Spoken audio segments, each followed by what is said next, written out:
All right, welcome everyone. I'd like to call this meeting to order for the Corporation of Township of Whistler, September 6th, 2023. I will start with roll call. Who's first? Councillor Hurst. Present. Councillor Goida. Present. Councillor Spoulos. Here. And Councillor Bailey. Present. I'm here, obviously.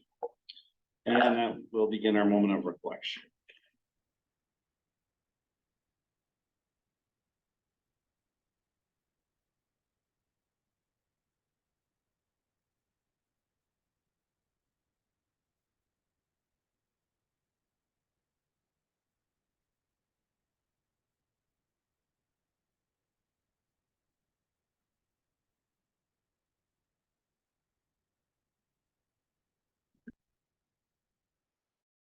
That concludes our moment of reflection. Ms. Whitefox, your resolution for confirmation of the agenda, please. The council approves the September 6, 2023 agenda as circulated, and the council approves the addition to the agenda as follows. Consent item 6.1.4, questions received from council seeking additional information from staff. And the council approve a change to the order of business to advance item 9.3.3, report ADM 2023-047, Townships Road Management Plan Final Draft, and item 9.3.2, report ADM 2023-046, budget process and service level review to directly following disclosure of pecuniary interest. For council's indulgence, we've asked those items to be moved up in the order as our Director of Public Works is working extensively with the Agricultural Society and the contractor out back to prepare the lands for the fall fair. So if we're able to cut him loose a little earlier so he can continue to facilitate that event happening, that would great. So a little background on that. Can I get a mover for that, please? Councillor Goida, second by Councillor Spoulos. Any questions or comments? Okay, all in favor? That's carried. Do we have any disclosure of pecuniary interests? See none. Sorry, Ms. Whitefox, was it 9.3.3 first? Yes, yes, Township Roads Management Plan. All right, do we have Mr. Feller able to speak to that? Yes, and I can assist as well. So this is the final draft of the roads management plan that's being presented to council. So it was last on the August 16th council agenda where staff received direction from council, and those changes have been detailed in the staff report. And there's been some amendments which have also been detailed in a summary memo that was attached to the report as well. Both the Director of Public Works and myself are available to answer any questions that council may have. Okay, do you want to read that resolution? We'll get it on the table, please. The report ADM 2023-047 regarding the Township of Whistler Road Management Plan be received for information. And whereas the Township RMP has been prepared by the Township Engineer Consultant in consultation with staff, and whereas council has thoroughly reviewed and provided input into the RMP, and whereas the public has been provided opportunity to comment on the RMP during the development process, therefore that council approved the RMP either as presented or amended to be used as a key tool regarding maintaining and operating the township's road network, budgeting for the township's road network, and responding to concerns and requests regarding the township's road network, and that the recommendations outlined in the RMP are endorsed by council subject to budget considerations, and further that council directs staff to include the RMP on the township website, and that staff develop a tracking database as outlined in the report. All right, I'm gonna move for that, please. Councillor Hurst, second, Councillor Goida. All right, questions from council? Councillor Hurst? I don't. I thought it was a really robust document. I think all the big questions I had were at the last meeting. So just well done to everybody involved.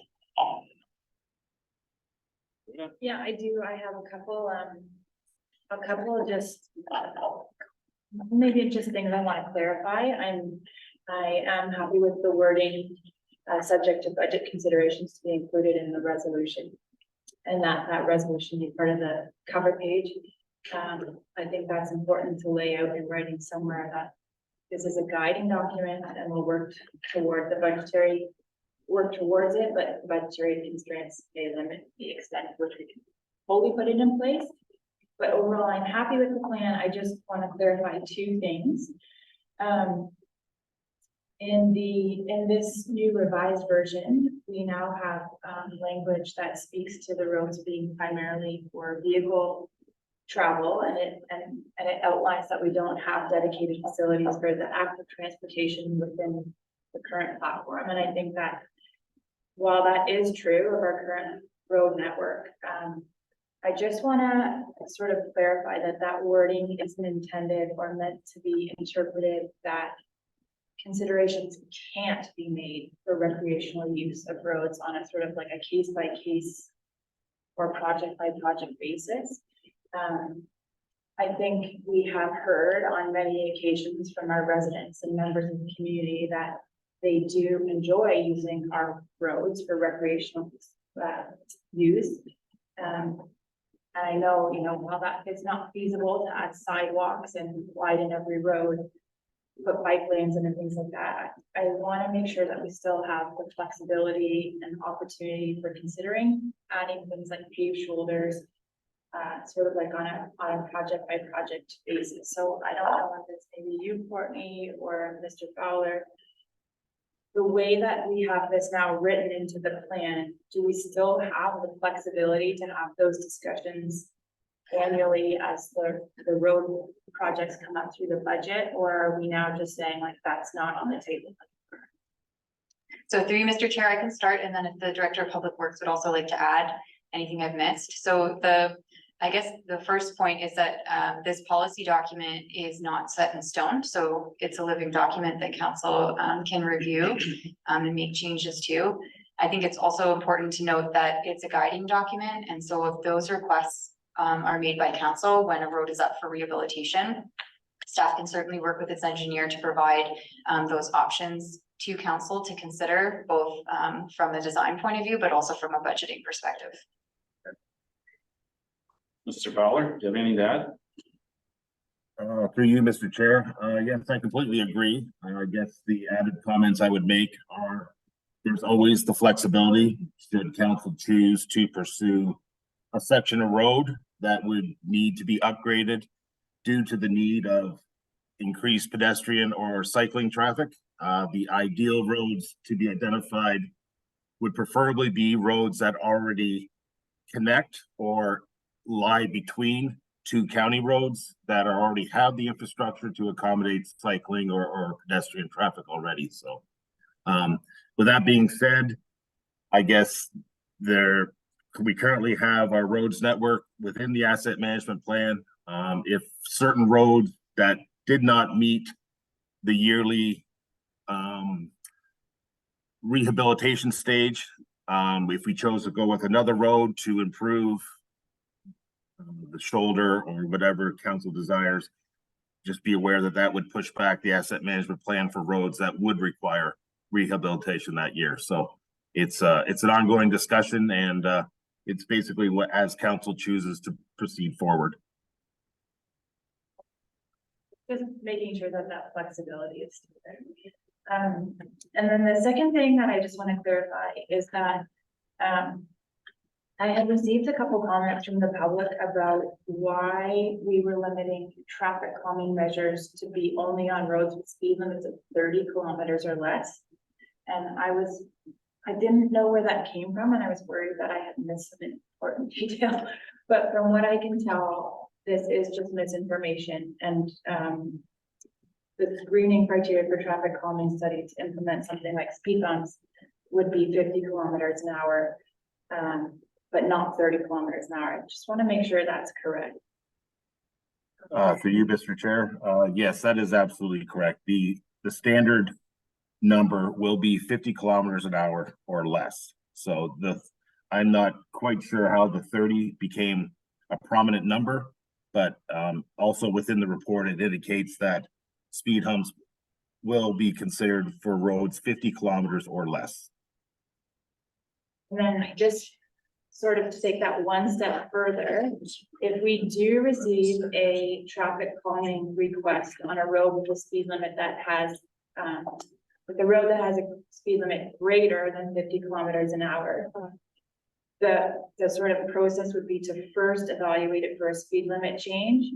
And then as part of that process, the township could still consider rural traffic calming rural traffic calming measures from the toolbox that's in the report. So if needed, we can still address these situations if the speed limit change isn't being recommended.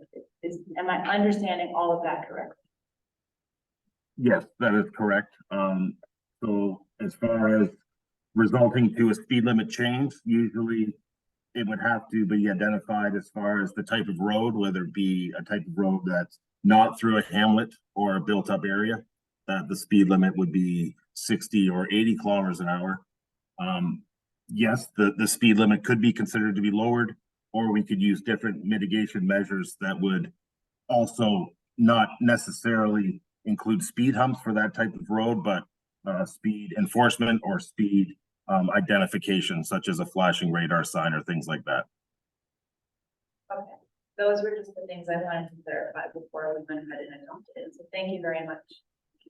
Just to build on Councillor Goida's comments, there's components of the plan that would, for lack of better words, exclude it. So if we have a 60 km/h concession, one I'll use because that one's familiar to me, and we get some advocacy and, say council of the day reduces it to 50 km/h, does that automatically make that stretch of road applicable for speed humps? The way I read it is that the speed humps would be, there was another caveat to this. The speed is also that it was in the urban centers or hamlets. To you, Mr. Chair, yes, that is correct, but as you lower the speed to 50, that enables the speed hump, we'll say tool, that could be a possibility to be utilized, or other measures if council was to choose. Still have concerns with speed humps out in the rural on some straight black road in the middle of the night, but I mean, it just makes it a possibility for consideration. Okay. Sorry, Mr. Schools? Yes, no, I'm fine with the report. We had two rounds of it, and had all the concerns I had addressed during these two rounds, and I'm great. I will support the staff motions, staff resolution. Councillor Bailey? Great. Thank you. Yeah, and thank you to Councillor Goida for bringing up the idea of clarifying what the purpose of our township roads are, was sort of to set an understanding of how the roads are currently set up and what their function is, and that if we wanted to accommodate more recreational activities, then there are budgetary, concerns and things that we would need to consider. But I do like the idea of when a road comes up for to be repaved or something, I'm wondering if there's a way we can just have staff kind of give us an option saying, here's the road that's up for reconstruction. If it was to now accommodate recreational use, here's what the costs are going to be, or here's what the cost is going to be for studies to figure out what that is. So is there a way we can direct staff to do that now moving forward, or do we need to kind of set out what roads those would be appropriate for? I'm just not sure where that kind of conversation goes.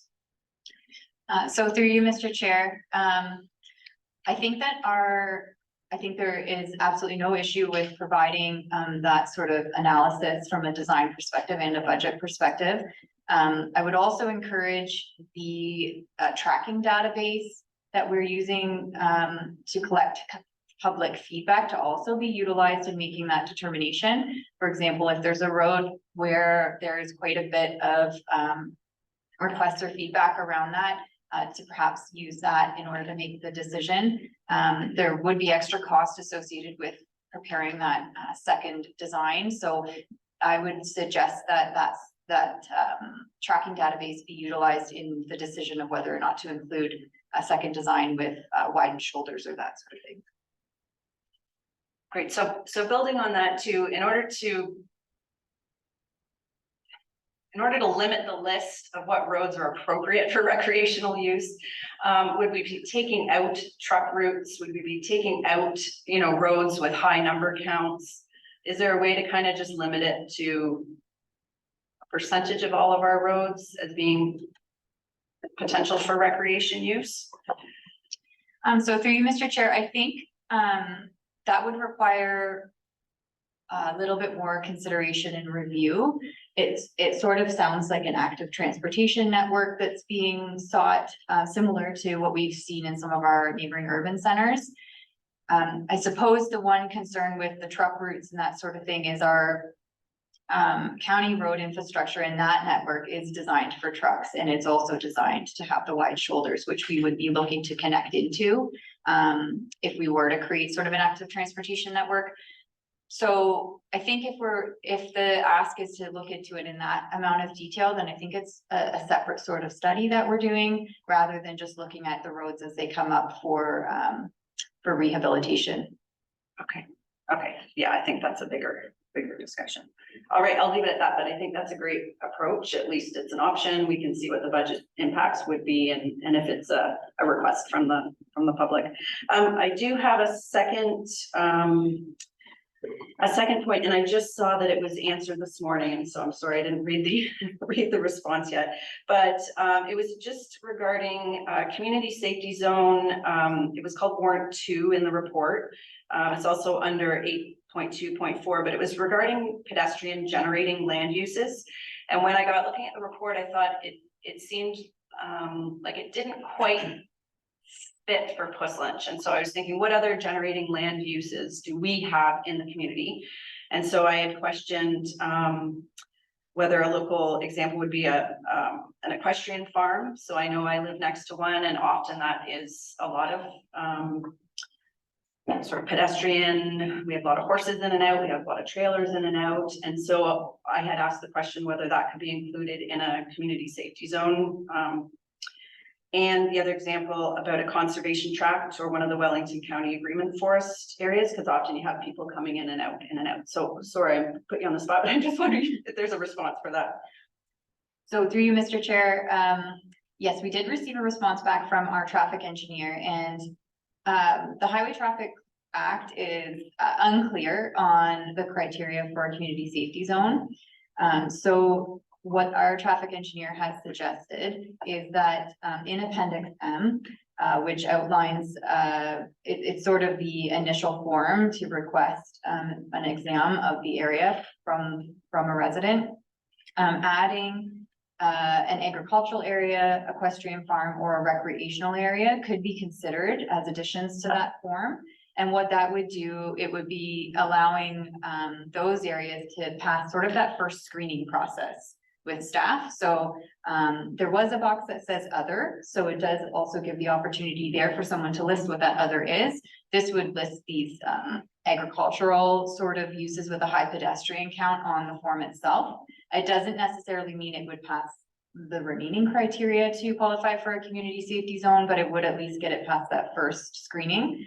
And I think that staff would like to work a little bit more on that change to that one appendix, just to work with our traffic engineer to find what the best wording would be. There's nothing to say that that appendix couldn't be brought back to council for a minor amendment, even if this plan was approved today. That's great. I think trying to find ways we can get community safety zones might help us in our. So I'd like to follow up with Councilor Bailey's issue on designing the roads. Right now, correct me if I'm wrong, Mr. Fowler, is you designed this year for roads to be done next year. So a redesign of say whatever you do next year, but put back the road by a year and incur extra cost. Is that a fair assumption? Yes, that's correct. So we are in the midst of preparing for next year's road projects. So any requests or direction council would like to see as far as upgrades or additions, this would be the time where our engineering firm can then at least present a preliminary update to what the budget cost would be. Well, I would like to suggest something to avoid redesign costs. Like for instance, if we got $1 million paving job, typically design fees are 5%. Like 5% of $1 million is 50,000. To redesign, and that's a big ticket item. So my suggestion would be is anything you're designing in the following year, you bring forward before you start the design, so we can have a kick at the cat before the design starts, to avoid unnecessary redesign costs, because 50,000 is a 1% tax increase. I really don't want to waste money redesigning when we can be ahead of the game. I would like to add some comments to the recreation component of our roads. I'm cautious about building a recreational road network where I feel we should be directing recreation to the appropriate facilities. So we have a Grand River Conservation Authority property that has a plethora of off-road biking trails. I feel that council should be putting the resources into supporting those. We're redoing the facility here. To be building bike lanes across the township to facilitate a recreational activity for likely people outside of our community is a huge expense to our taxpayer. Now, because my understanding would be that Mr. Fowler, our current roads base or bottom, whatever it's referred to, is it wide enough to facilitate paving to the edges and these bike lanes, or would it result in a increase in the road base width to facilitate these type of upgrades? Through you, Mr. Chair, currently, no. The answer is no. If the consideration was made to expand for either bike lanes or a wider shoulder, whether it be one side or both sides of the roads have to be considered to be widened.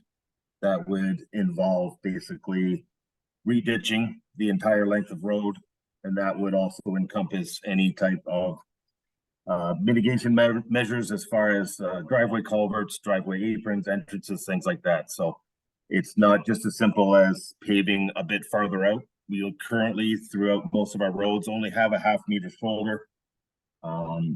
So to do it properly, you're looking at least 3 meters for safety. So that would entail widening the road, reditching, etc. So it is quite a substantial cost that council must consider. So this is much more than just painting. So to me, even the redesign, I mean, we're going to be spending money to come with 2 proposals. I would have an ear for roads that lead to, as I mentioned, the GRCA property, lead to this property, but that would take a more in-depth review from staff. But to simply ask for 2 designs on every road in the township with this, and I don't know if that's the intent, to have all the roads or a majority of the roads recreationally improved, where we're having a hard enough time just paving the ones we currently have to rebuild. So those are just my comments. Maybe does staff need direction on this, or can they just take these as comments that recreation? Because I'm very nervous about making our roads a recreational spot. It should be at our parks and the proper places. Councilor Goyda? I just want to clarify that I guess for me, I just wanted to clarify that by having this sort of blanket statement in our roads master plan, that we weren't precluding that flexibility to consider those things. And I am not suggesting that we all of a sudden implement like on the fly some like active transportation network. It was more thinking of like, for example, when Victoria Road was repaved, there's sections of it that now have the shoulder is also paved as well, which makes it a little bit more palatable for cyclists on that road, things like that. And I don't remember what the added cost was for that, but it was more just as the road projects come up, if there's opportunity for increasing the paved existing shoulder, or I don't even know, just that we have that we're not now saying like, that's not on the table, we're closing that discussion off. That we still have opportunities to look at those in the future, not to say we're gonna jump into diving into having all of a sudden this recreational road network, but just so that we can look at it. Councilor Bailey? Well, yeah, and that's sort of why I was asking the question about, like, not all roads are going to be appropriate, and we might not need the option to know about a different design for a road that goes nowhere. So that's why I was thinking, if we can sort of just target 5 or 6 different roads within the township that are appropriate, that can help people get from A to B. It stemmed from a resident saying, you know, I'd love to be able to cycle into Guelph. Right, but I don't want to go up Victoria Road, say there's high traffic count and there's no shoulders on there. So we knew that there were a lot of residents in Morriston that really wanted to be able to cycle to get into Guelph for a destination. Then we could look at options for it, but it's finding the roads that are appropriate and the requests from the residents, and then having us also look at options, but it's. Yeah, there is a high cost. I think we're also looking at the difference between recreation and active transportation. So those are 2 different things. One involves maybe just widening roads so that a cyclist for recreation can go down it. The other is really widening and making bike paths, which is, I don't think, very attainable for the township at this point. There's different levels.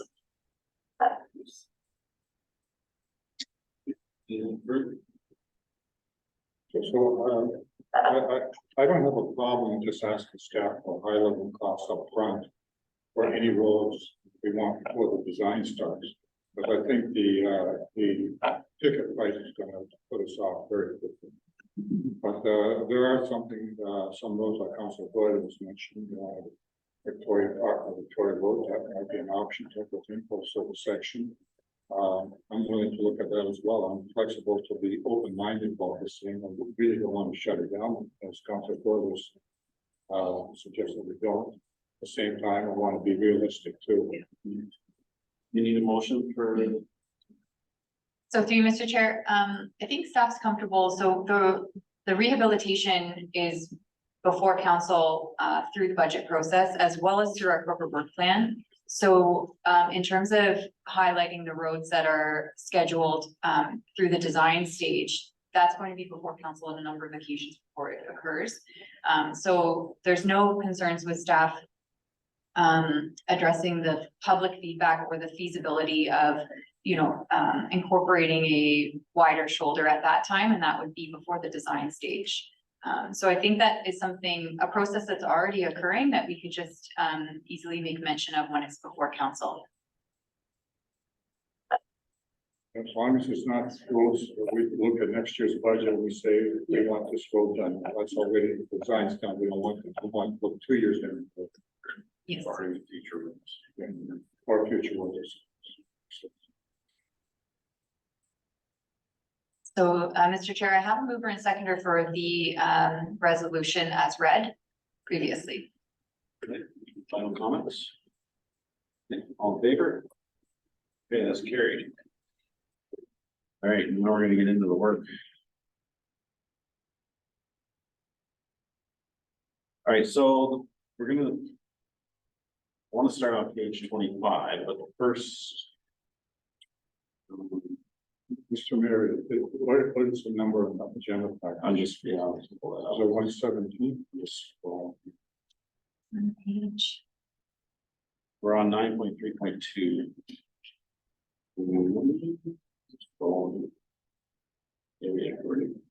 You're on page 110 of the agenda package of 413. And. Oh. I was getting.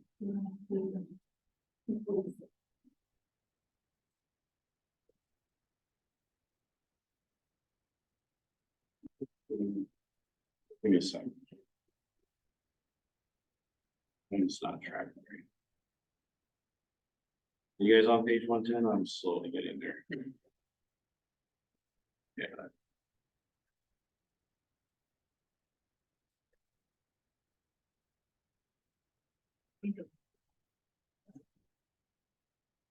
I want to start at the ones that cost money. We don't want to start on schedule B.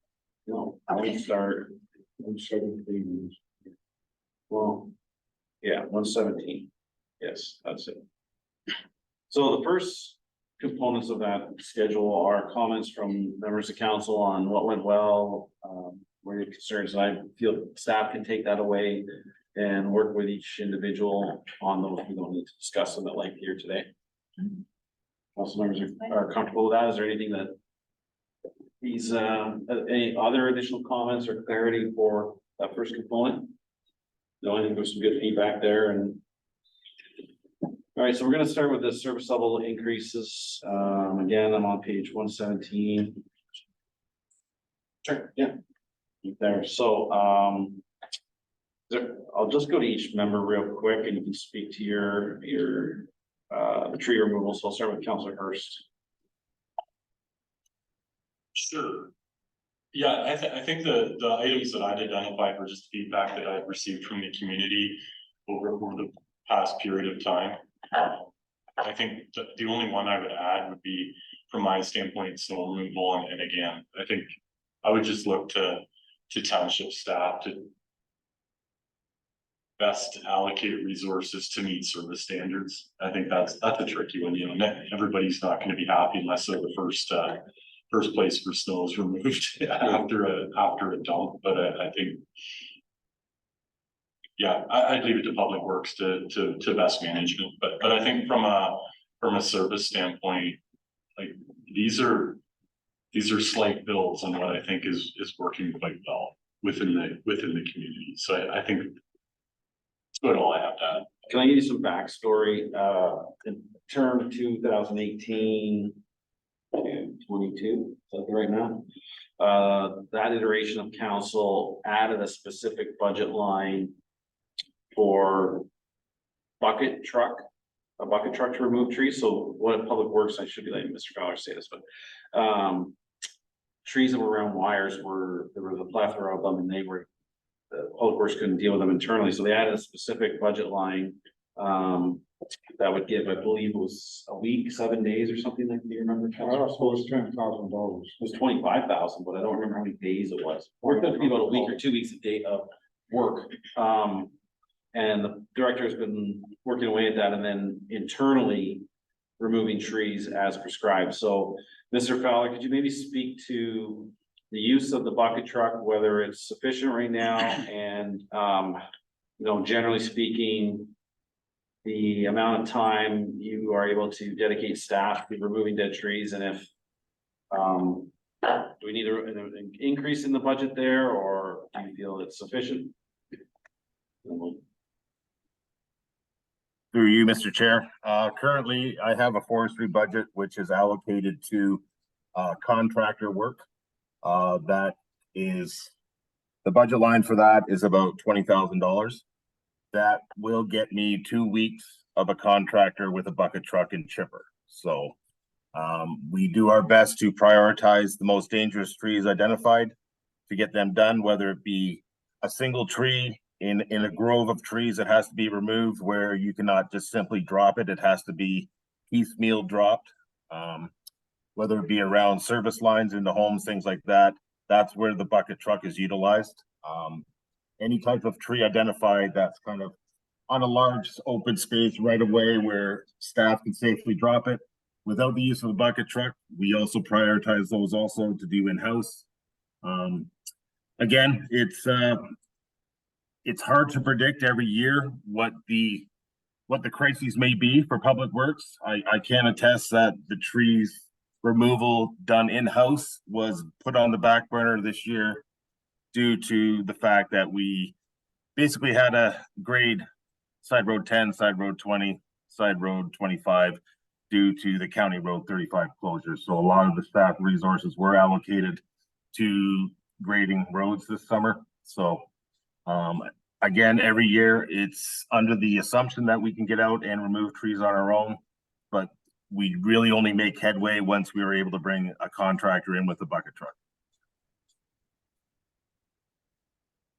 Thanks, and that's really good clarity from my perspective. I guess my guidance would be is maybe similar to the road management plan process that we went through, is to just ask that, you know, I think moving forward, just with the Emerald Ash Borer, we're going to see more and more ash trees die, right? And so I think what I would just look for is an assessment of where the priorities areas are and leave it to township staff to utilize the resources appropriately, whether that's through third-party contractors and staff time if available and isn't, you know, allocated to other high priority items. But I see this becoming more and more an issue, and if they aren't managed, it becomes a safety issue, and it's one of those issues where it's not going away. So I would just want to ensure that it's a priority. It can become a safety issue if not managed, and leave it to Public Works to allocate their workload accordingly. I wouldn't want to see it go backwards, I guess is how I'd look at it. I think it's going to be more and more of an issue going forward. I suppose, do you want to speak to the tree removal as you put in the comment as well? Yeah, I agree with Councilor Hurst is saying, but I think we gotta get a better handle on it, because there are dead trees that are right beside the right of way, and you can see. I don't know what the timing is when you take them down, you have a specialist who looks at it, but I think we gotta do a little bit more tree removal. I'm willing to suggest that we increase the budget by 5,000, even to augment the 20,000 we have. Mr. Mayor mentioned 25,000, I thought it was 10, but I think we should consider increasing it to at least try another 5 budget allowed. An additional 10 would give a third week. I'm fine with Start there. We'll start there and move down if we can afford it. So let's move by Council Spools, make a second to Councilor Hurst. Thanks for blinking. Well, I'll just, show you part of the trees. Yeah, I'm capturing all the notes and then you kind of want to be at the end. Here. Yeah. Okay, sorry, we'll capture that. I just wanted to have consensus. I was trying to find consensus to have it included. So is there any opposed to that so far? No, great. I just want to piggyback. I said remove a dead tree, but there's also poplars sprouting up in our right of way under hydro. You can see if you don't hit them now, they're gonna be big trees. They're gonna interfere with hydro lines. Is that our responsibility, or is the hydro do that as part of their work? Mr. Fowler? For you, Mr. Chair, Hydro One has made it perfectly clear to pretty much all municipalities that any type of foliage or trees within their lines are not to be touched or attempted to. They request that a service request be made to them. I do know every 2 to 3 years, Hydro will go through a municipality and mark what they deem as problem trees for removal from their own crews. So that is the procedure that has been happening since then. So unfortunately, when whether it be a resident or a service request comes in that has hydro lines around it, my only option is to defer to Hydro One. So I will kind of admit that it takes quite a while for that agency to respond. So Thank you for the clarity. Good. Yeah. Do you submit to Hydro One annually or just as a resident complaint basis? I submit on a complaint basis. They have a crew that will go around and designate certain trees that have to be removed, whether being proactive or reactive. That seems to be their protocol. Anything further on the trees? Okay, 10K, everybody's happy with 10K. Councilor Goya, road speed mitigation enforcement throughout the township. Yeah, well, I mean, I realize the enforcement component is maybe a bit out of our hands until such time where we may be allowed to have electronic speed enforcement. But the road speed mitigation, I think, will be partially addressed through the roads management plan. And also, I believe staff are already looking into the feasibility of adding the I don't know what they're called, those solar speed indicators or whatever. So I'm, I mean, I really don't have anything further to add. So, nothing currently to increase the budget on. Anything from other council members on? We have some good things in the works, so it's very good. Did Councillor Lewis, Councillor Bailey. Thank you. So the first one I have there is in regards to park maintenance and specifically thinking about the Millennial Garden. I'm wondering about a one-time sort of spring landscape cleanup. And I'm just wondering if Mr. Fowler can speak to what staff resources are currently available to kind of help with that and what the need might be to do a little more robust spring cleanup, just a one-time.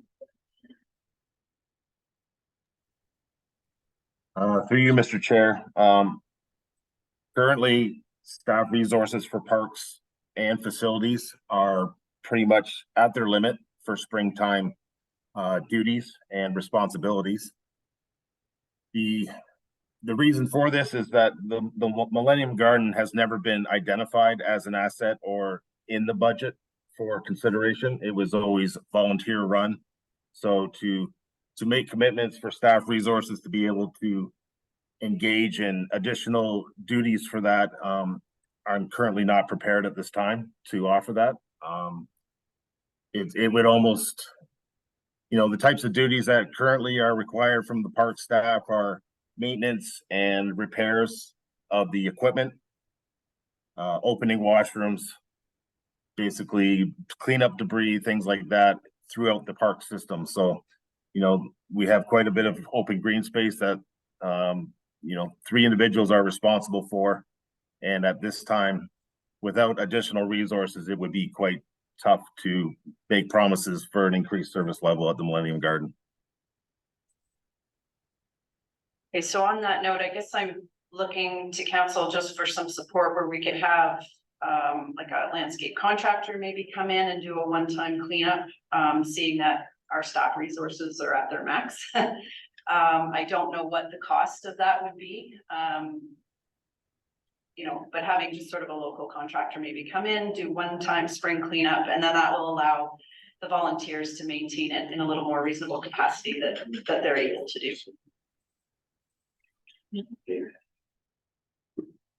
Okay, Mr. Spills? A question on the council. The spring cleanup that occurred this year, was that satisfactory? Yeah, there was no spring cleanup done, like it was, what I'm talking about is, edging the gardens, tools we don't have, cutting back, some of the hedges and things like that. So whatever a contractor would come in and do a nice, good cleanup job for the spring so that then the volunteers can then just maintain it at that level. So, in terms of that, Mr. Fowler, what would be a cost of the one-time blitz on it? I don't know how many days it would follow. One time a year or one time in total? Once a year, reoccurring. Through you, Mr. Chair, that was something I still need to explore. I haven't pursued any contractors for quotes or pricing.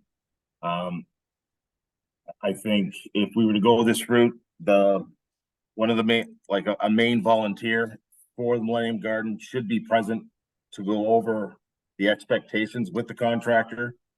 I know in the past, staff have tried to help in the Millennium Garden and we've gotten feedback that they were too aggressive in the cleanup. So I want to be crystal clear that the expectations of the volunteers as far as what the contractor has to do. And if it's too aggressive, not enough, I would like some clarity on that. We also don't know the maintenance requirements that the PCC grounds will be needing once completed. Is that a fair statement? Very fair. So maybe we should just park this part of the discussion until we have a discussion around the facility operator or / a new parks person, because maybe that could lead into more tree cutting, because I put in my comments a bit more services at the parks. But mean is that the new PC will be a little bit bigger discussion. Are you comfortable with that, Councillor Bailey? Mm-hmm. We'll go press council. I just have a question. The small garden in front of the library, is that township responsibility or is that county? Which garden in front? Do you mean? But the library has a little, just like a small little garden out front. Does that get maintained by anyone or is it just sort of shrubs in there that? Mr. Feller? Through you, Mr. Chair, through an agreement from, past councils, the township is required to maintain the county library grounds. And then here at the PCC, the garden out front would obviously be park staff as well doing that. That's correct. A combination of park staff and facility operators when available. And has there ever been a time where has that always been the case? Or it's my understanding that out front here at the PCC, at one point in time, there was like a local contractor who just did the garden and planted the planters and things like that. Yes, through you, Mr. Chair, that's correct. At one time, the township actually didn't have a parks department. It was actually a type of volunteer slash contractors that ran parks and looked after all the grounds of the PCC. It was about 10 years ago that we switched to looking after budget, financing, everything through the township, through its own staff. And that's how it's proceeded up to date.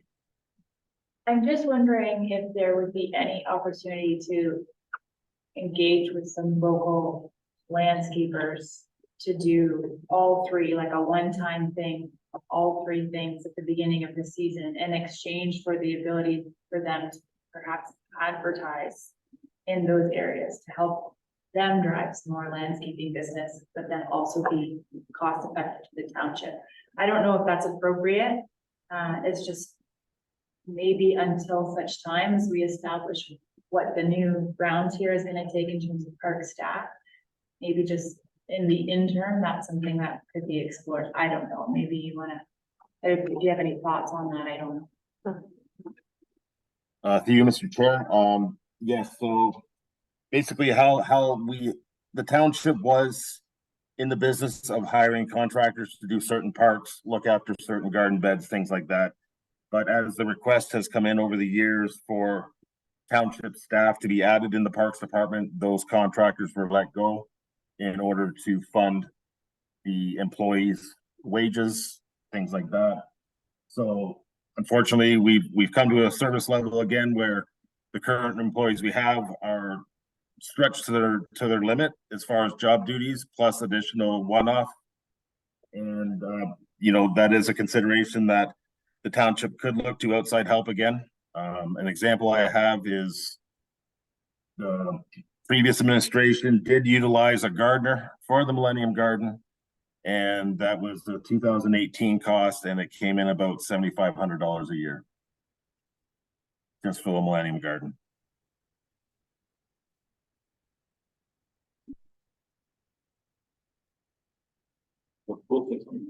Just regarding additional staff and resources, I would like to suggest we say more outsourcing.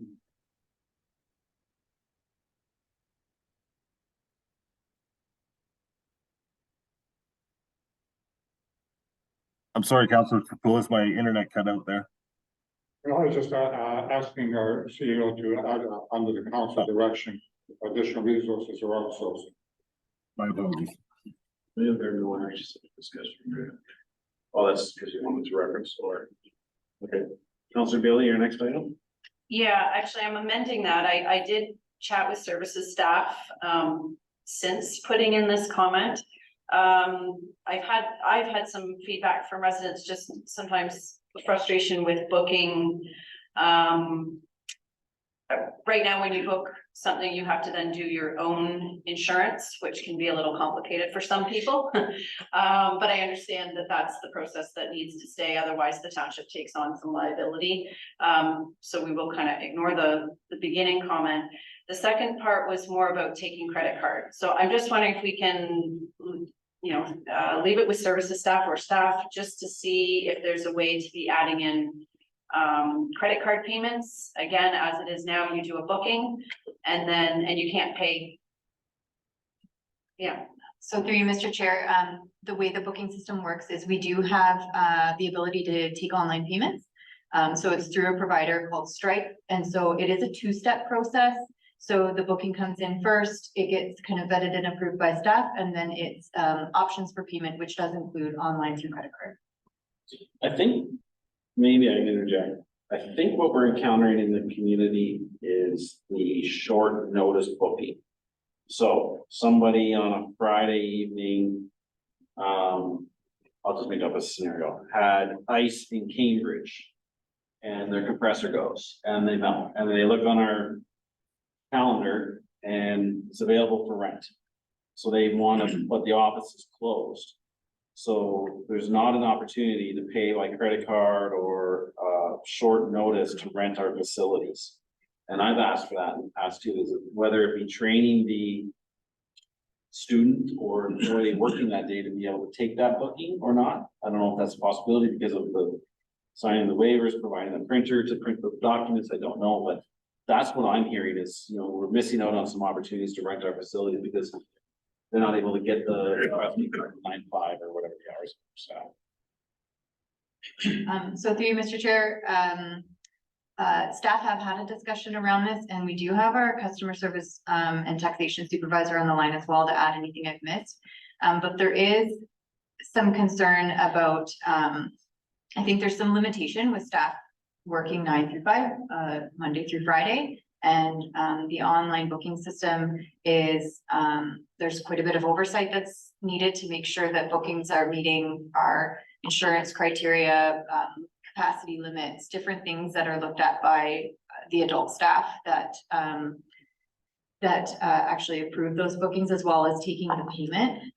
In addition, there's the staffing requirement. So if we were to allow a last minute booking on a weekend and the facility wasn't staffed, it puts the operators in a position to have to make those arrangements very quickly, which is not realistic with the number of staff that we have currently.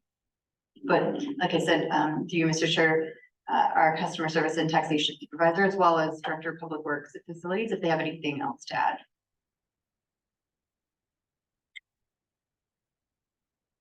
I believe, Courtney, you did. Sorry.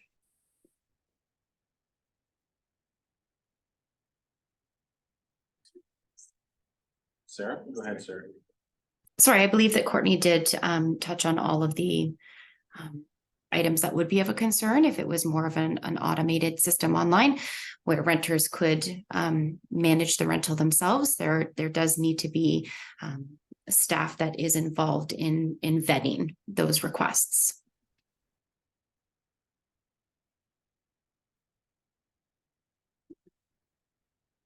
While we're on the topic of rental, deciding whether I want to bring this up or not. If we have a group approach us and they want to rent a block for a special event, say at the rink or basketball court, but our schedule is already made, what's the process for that? Does it have to be a direction of council to say to staff, yes, you can deviate from the pre-prepared schedule so that they can rent this in a 3-hour block and provide a, I don't know, important day or a company, but you know what I mean? You know, an event with a team, or is that something that staff have the ability to be fluid with and adjust the schedule? I defer that question to likely Mary or someone on her team.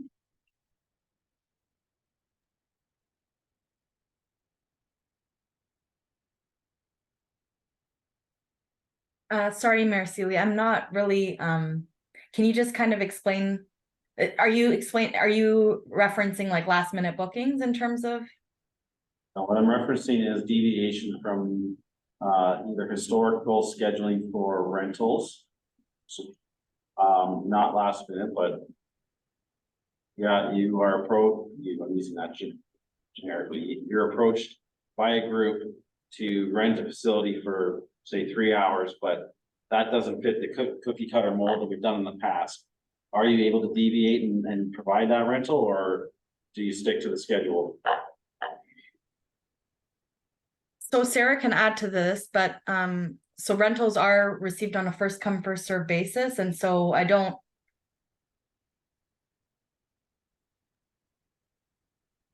I'll talk to you about Can I that. help? Sure. So through you, Mr. Chair, I think what I've heard is, Mary, if we have a program that's been scheduled, for instance, our inline skating or stick and puck or something that's been scheduled for the public's drop-in use. But there is a rental request, for instance, for a league for hockey or something that's come in. Are we able to make those modifications at a staff level, or is that something that typically in the past we've brought to council to sort of reschedule our public drop-in sessions to accommodate a private booking?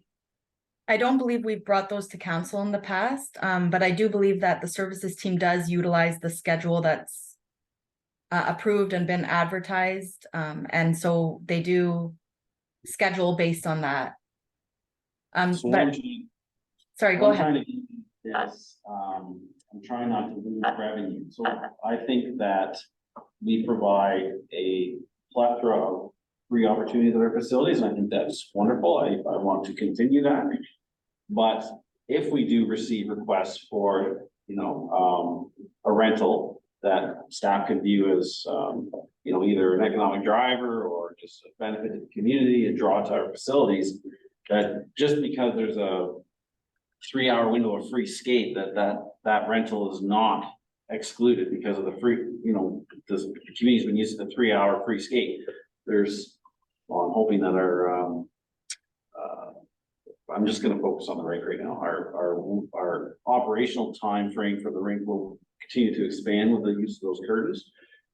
But it's not that we're taking away the only free skate that people can use. So I think there's a balance there and I just wanted to ensure that, and it sounds like staff have the ability to make that deviation without needing to come to council or that group, whoever it may be, coming in as a delegation asking for that.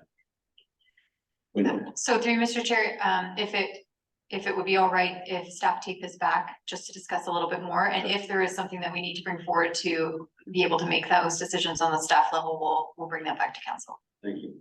Sorry, Councillor Bailey, for hijacking, but it was along the same line. So then my third point, I just wanted, I know the site alteration bylaw is in the near future. So I just wanted to ensure that once we do have it in place, that we have enough staff support to actually fulfill the monitoring obligations. And so that we're not scrambling later to say, well, all of these things are not getting monitored because we don't have the staff resources. I'm just trying to be a little bit proactive with this topic. Can I build on that as well? So one thing we're encountering is fill operations happening outside of regular business hours.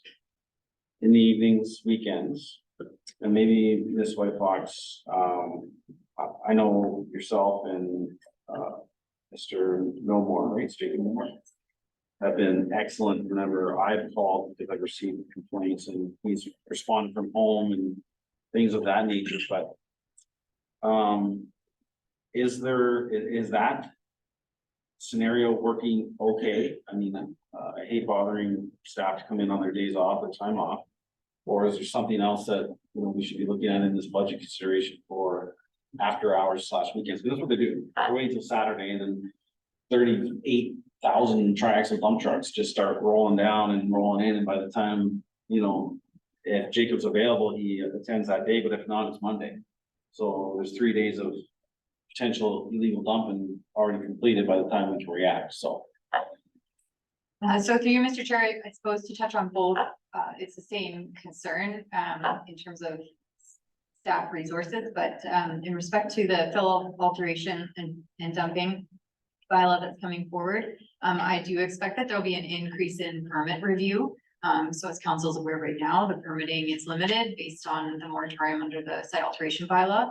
As we look at a new fill and site alteration bylaw, the permitting is likely going to increase in that review process. So I think we're looking at the potential of some more administrative support from a technical staff person to be able to do that review.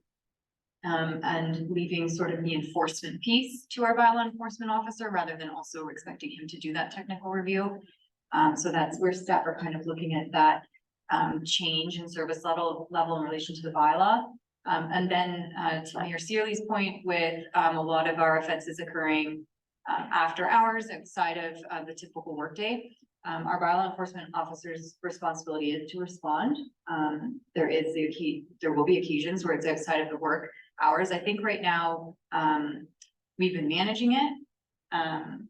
But I think it's something that we need to continue to monitor to see if there is another sort of service delivery model that we could look at, whether that's contracting out. That's certain municipalities do that for outside of business hours. To different, either sharing that service with another municipality or contracting out that service to someone. But I think we need to likely assess where we're at in 2024 in order to make a recommendation on that. So I would like to see staff contact any of our neighboring municipalities that run 24-hour bylaw enforcement. And, you know, see some costing on whether there's a retainer cost or on a per call cost, because maybe we could do a pass through. If we have an illegal operation that we have to call in, and I'm not trying to take anything away from our bylaw officer. If he's content to respond, or even if he's on vacation, it'd be nice to have a plan B. But part of the bylaw consideration is that the costs incurred by the municipalities passed to the landowner, but we could maybe have City of Hamilton, City of Cambridge, somebody on retainer that they will respond for X amount of dollars. Something to look at least. See, some nice, maybe some comments. Councilor Hurst.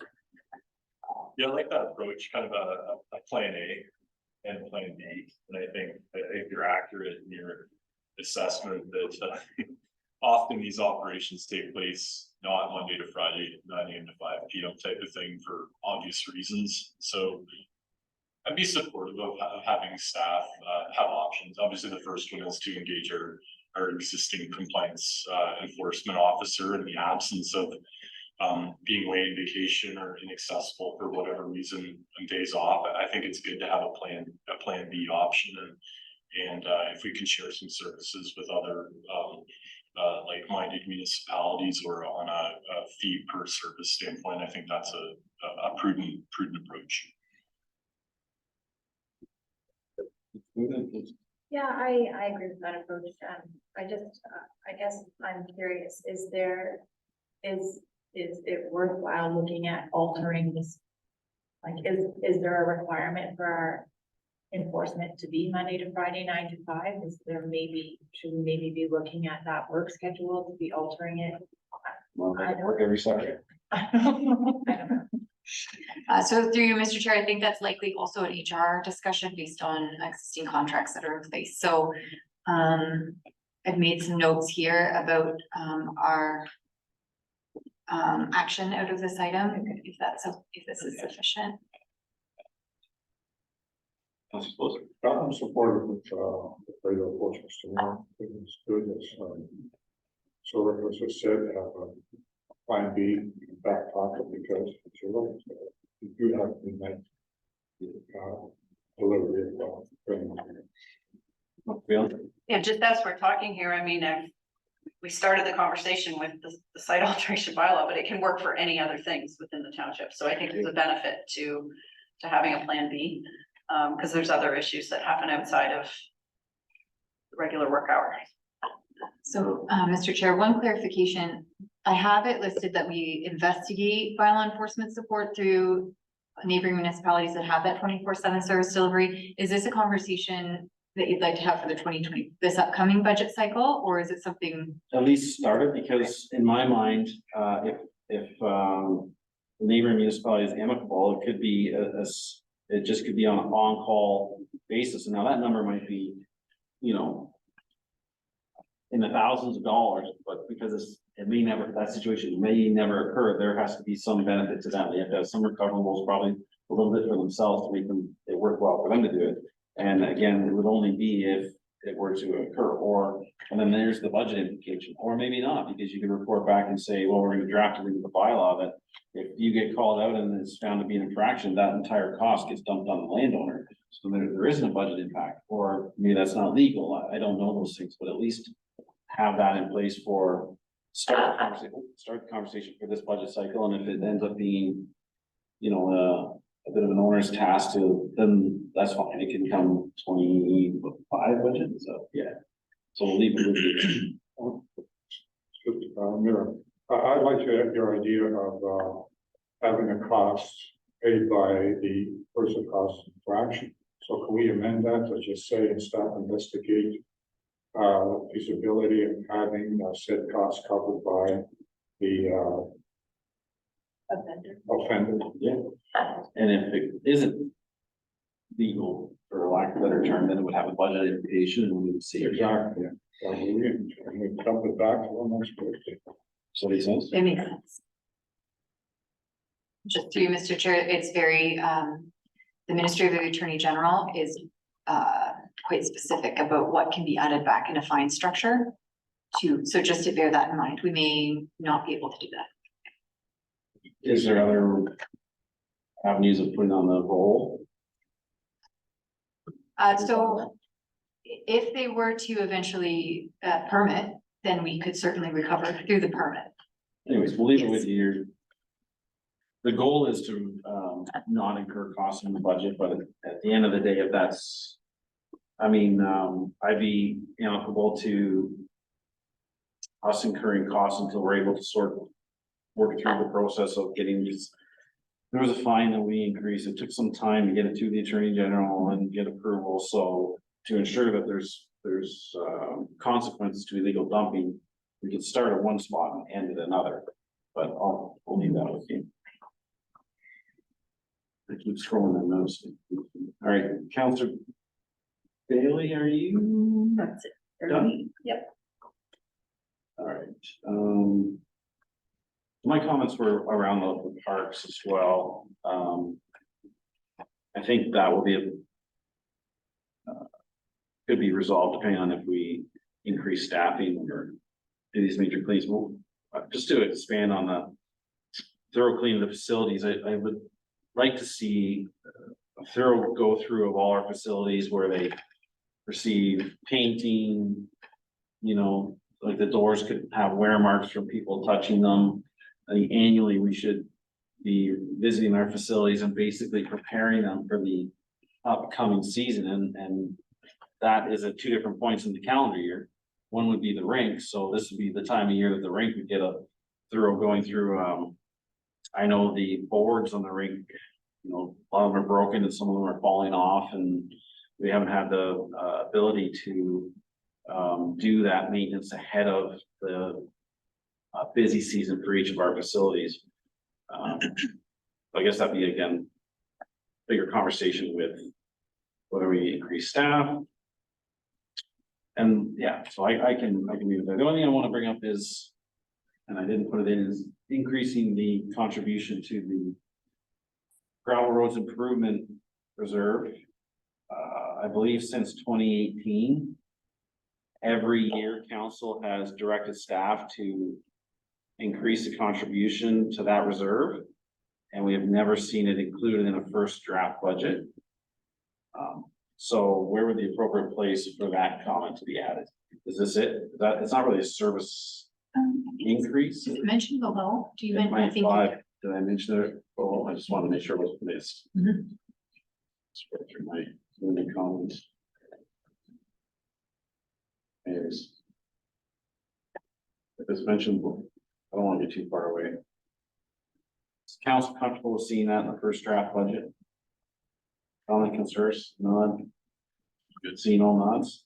So wherever that's captured, can that you repeat what you're saying, just so I can make a note here? a base budget increase for the gravel roads improvement reserves.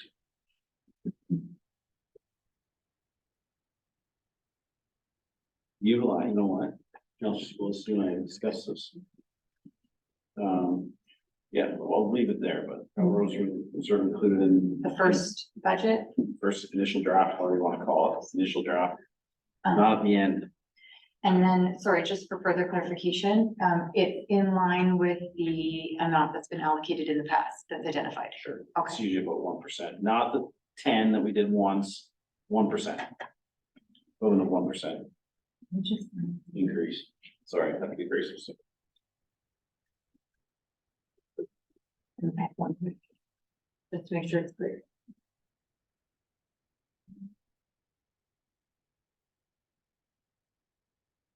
So there's an amount that's allocated between up until I believe, and our director of finance might be able to help up until I think 2032. Are you talking about a 1% in addition to that kind of base amount to be included, or is it the base amount? And I think it's in the 200,000 range. A 1% base budget increase. To that amount. Okay, understood. Start. Could go down, could go up. Good. Are you talking 1% of? The equivalent of a 1% tax increase. So last year was 42, maybe this year, that number kind of floats around. Not 1% of 278,000. Is that what you're thinking? 1% tax increase, is that correct? Yes, that's, yeah. This is in addition to the amount, Based on Base amount. in addition to the base amount already being allocated. I have that captured. I understand it, I think. That you're wanting the base amount that we've put in place up until 2032 to be included. In addition, you'd like to see what a 1% tax increase, whatever that equates to, also added. The thing is, we have new tax growth from the aggregate industry that the county has reported on to be approximately $100,000 annually. So that money, instead of being gobbled up by the asset management plan, well, say a 1% tax increase equals $42,000. 100,000 of that new growth could be allotted to the gravel roads reserve. Or it could be new growth at the end of this fiscal year. There's gonna be a number. You could use that. It doesn't have to be at the end of, don't build your budget and then add 1%. You could use either one of those two items, but earlier in the process so that we're not struggling with this at the end of the discussion. Does that make sense? Like the COLA, like how we've set up the COLA. And put it right in there. And the possibility of using the aggregate assessment, new aggregate assessment. Or what do they call it? It's just the growth of the county reports, right? New growth.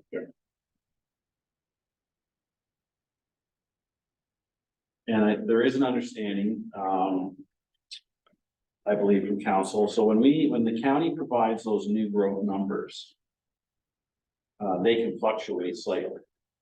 So council has to understand that if we utilize those new growth numbers, there's going to be a variation at some point in the budget process. It's usually not significant amount, but it definitely is, there's some change there, so. Can I just clarify that? So we're asking for a 1%. Are you looking for a 1% increase annually to the gravel road discretionary reserve, or are you looking to have the gravel road, the gravel pit assessment fully allocated? No, I am definitely looking for what we've done historically, where we've added essentially the equivalent of a 1% tax increase to the pavement roads reserve.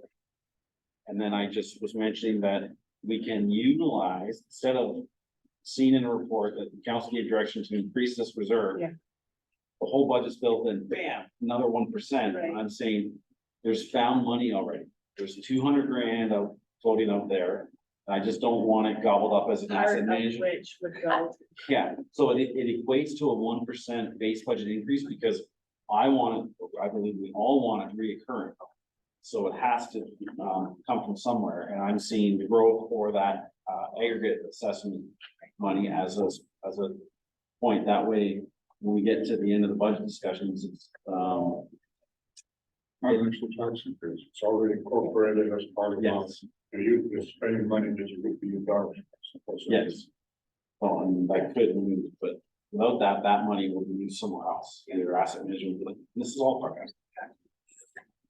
it. more of a math question, but is there a difference between making it a percentage versus just making it an amount? By percentage, it could be a bit more. Because the 1%. I don't know, Just sometimes the percent part confuses everyone. 1% of what? 1%, you know, so if we just said, we're gonna increase it. Base increase, can we ask the director? of 40 Finance- grand, you know, whatever. Can we ask the director of finance if the 1% of a tax increase is a clear enough number, or needs to be a specific amount of dollars? So I can just speak to that. The 1% tax increase is clear enough. So in the first draft of the budget, we'll incorporate that.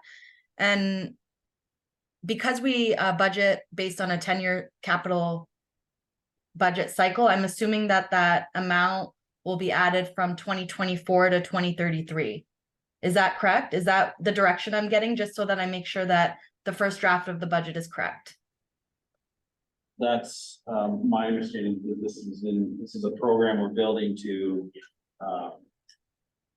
work until we've decided not to pave new paved roads any longer. So yes, it's on the capital plan. If not, Councilor Hurst, that's true. Yeah. Mr. Bailey? Yeah. Yes. Let's move to. Okay, perfect. Then this all makes sense. Thank you very much. Where I don't know where I jumped to on that one. This way. If you see it again, we'll just say it's already been dealt with. I think we're done the first question. Okay. With decreased levels, anything added? Councilor Bailey. Okay, so what I've put in here is I think we have amazing facilities here in Whistland. We have a beautiful gymnasium with wonderful diamonds and rinks, and I feel like there's still opportunity to have them being, you know, used a little bit more. And I don't know, I feel like Councilor Goyda might have put something last year as sort of a recreational liaison person. But I'm just wondering if there's opportunity for us to be reaching out to groups and encouraging programming happening within our own facilities for our local kids. I know my son's part of a hockey team, and they've been renting the arena, and it's so great to see it, but it's lots of Guelph kids coming and using the facilities, and I look at it and think it should be full of Whistland kids using this facility. So I would love to see at some point in the future, you know, us actually have a recreation department where we can be running programs and things. And I know we're not at that stage yet, but I'm just wanting to start the conversation about how we can encourage more programming, or have a little bit of a outreach to the community saying, you know, come and run a basketball program for kids. The facilities are here, and kind of pushing that out to the community. You know where we need to start with that? Youth Advisory Committee. And I'm being Yep. serious, because Aberfoyle School is likely 90% Whistland kids. Up until recently, I thought it was 100%, but the boundary captures the Rolling Hills there off Victoria that used to be part of Whistland. So those kids are technically well, and they come to Aberfoyle. But if we can reach out through the Youth Advisory Committee staff, work with that, and then ask them their needs and develop that program around what they feel and get them coming out, that would be fantastic. And that would. It's more the people to run the programs.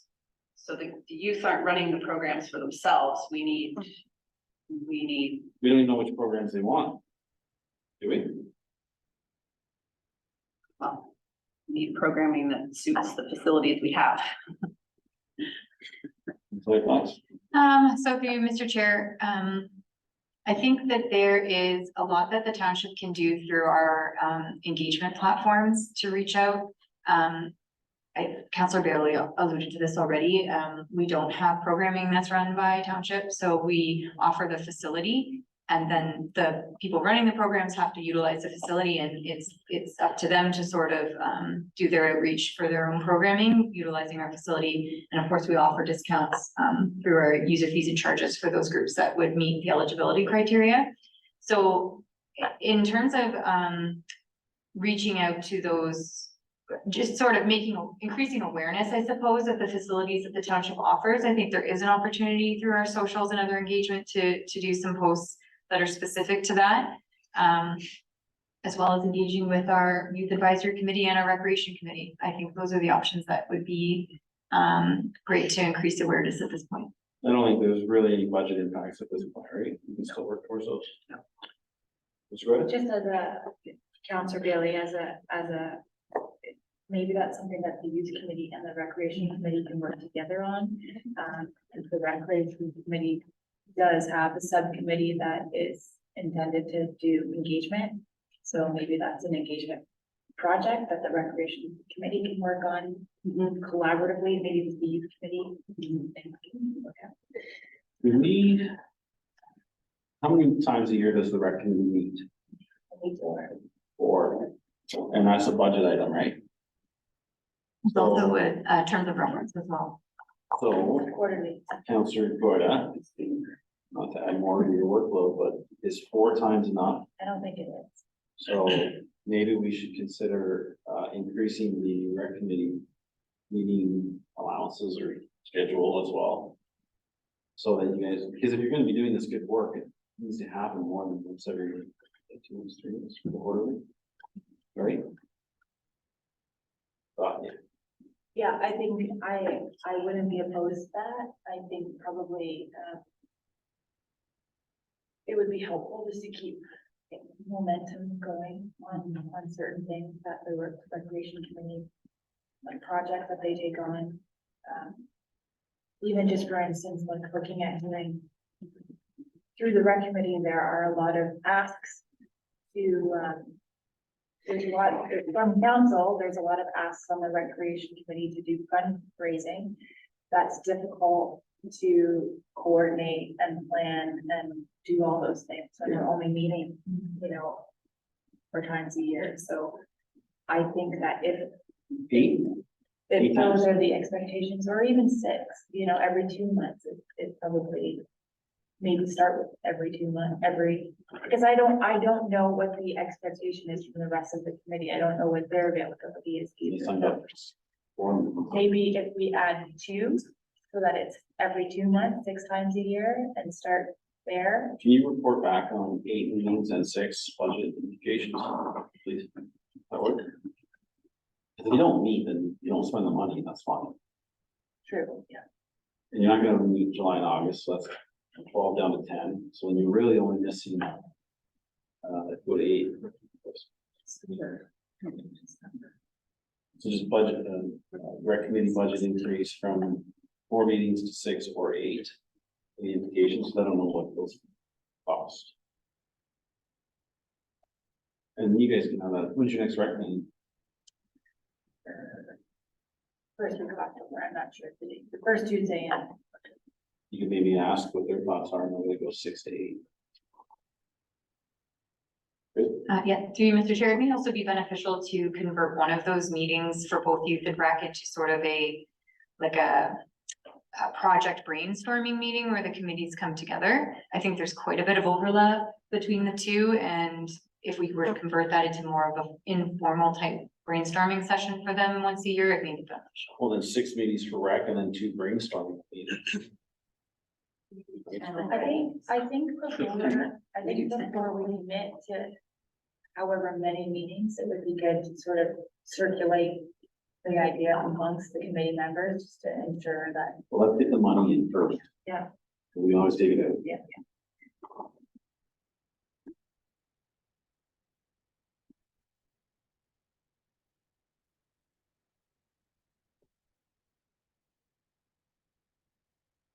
Go ahead. Mr. Fowler. Yes, thank you, Mr. Chair.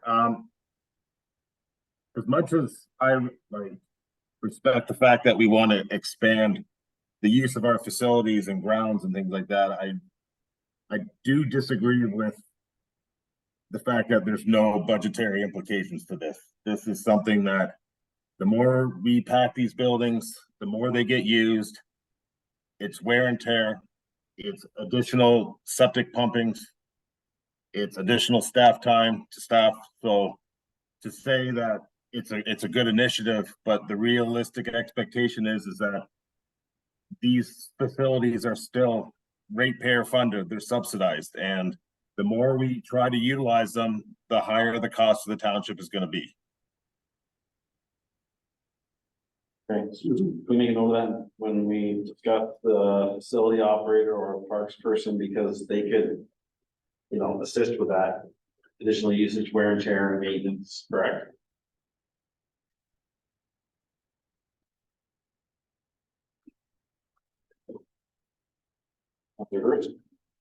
A couple follow-ups, and I think this is really good conversation, just three kind of quick points from my standpoint. I think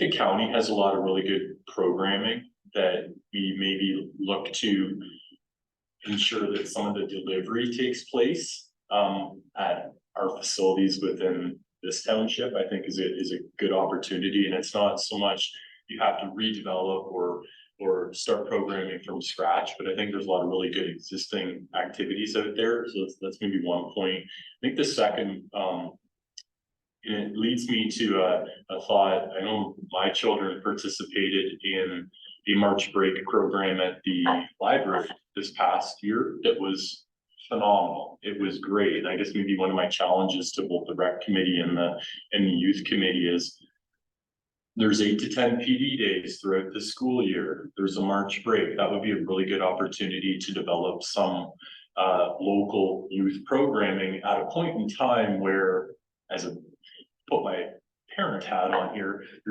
that's a great time to have kids go to programming, because you know there's a gap in the school season for various reasons. So I think there's a good opportunity there.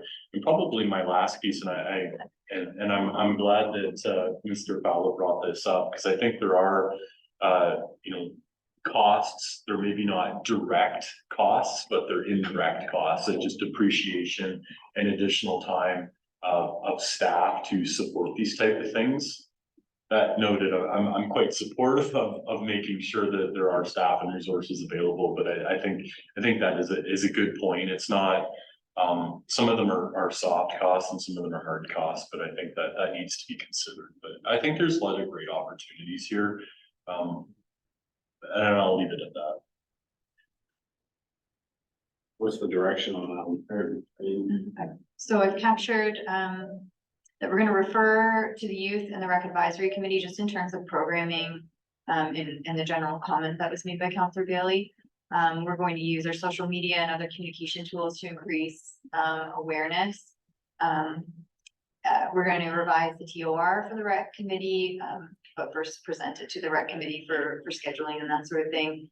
Include in the budget an increase per diem for those meetings, as well as schedule some brainstorming and project building meetings between youth and rec where they can meet and discuss together. And I think that captures. That's it. Council comfortable with that? Yeah. Just a question, for staff, when the public goes on and sees the bookings of what's happening in the facility. Sorry, I don't know the answer to this. Does it just say booked 8 to 10? Or is there a way we can, kind of in a way of advertising, say booked women's volleyball 8 to 10, and then someone can go on and go, oh, it's booked. Oh, women's volleyball's happening. Isn't that neat? I wonder, what that's about. Or they see men's basketball. Is there a way we can kind of add in without, privacy issues, but say what is booked in the gym? Because I don't even know what's booked in there. We don't know. There was a women's roller skating thing happening on the weekend. And I thought, well, that was really neat, but I didn't know that was happening. I don't know. So we can add that to the booking calendar or something like that. So through you, Mr. Chair, I'll start, and then if any of our other staff members would like to also comment. So it is a privacy thing with private bookings. However, if it is we may be able to look at if it is a group that is running a program, if they would give consent to us to post what that is. I think we could work that into the booking process. But just obviously birthdays and things like that would remain kind of just blocked off. But I think that's something that staff could take away, and look at our booking forms. And I'd just like to add to that, we would also need to speak to our Keystone provider because, Counselor Bailey, you're correct, it does currently say booked. To see if we would even be able to do that, because I know that Keystone is currently integrated with the website, so we can look into that a little bit further too. Thank you. Thanks.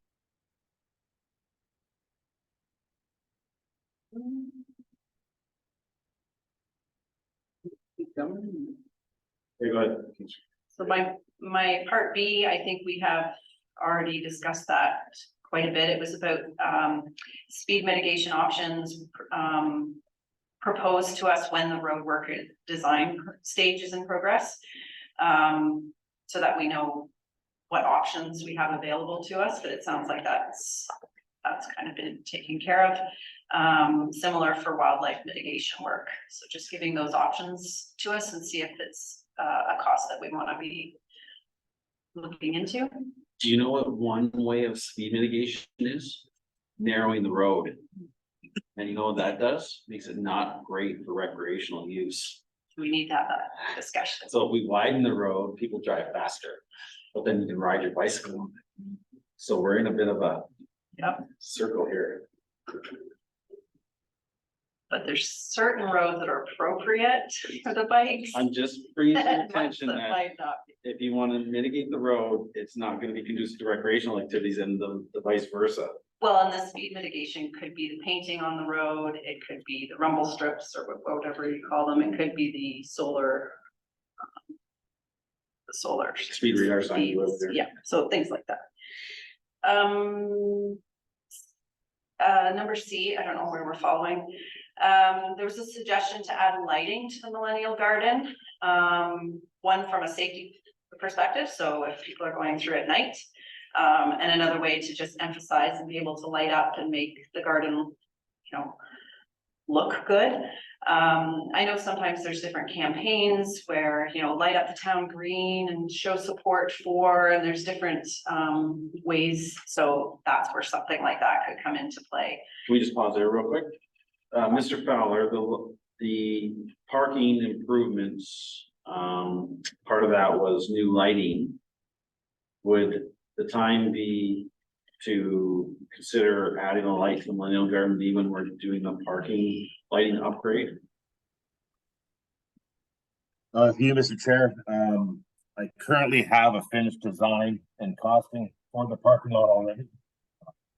So that I would have to go back and see if we could add on lighting for the Millennium Garden or if it would be on a separate project on its own. What about solar recharging lighting? Could you look into that and report back to us?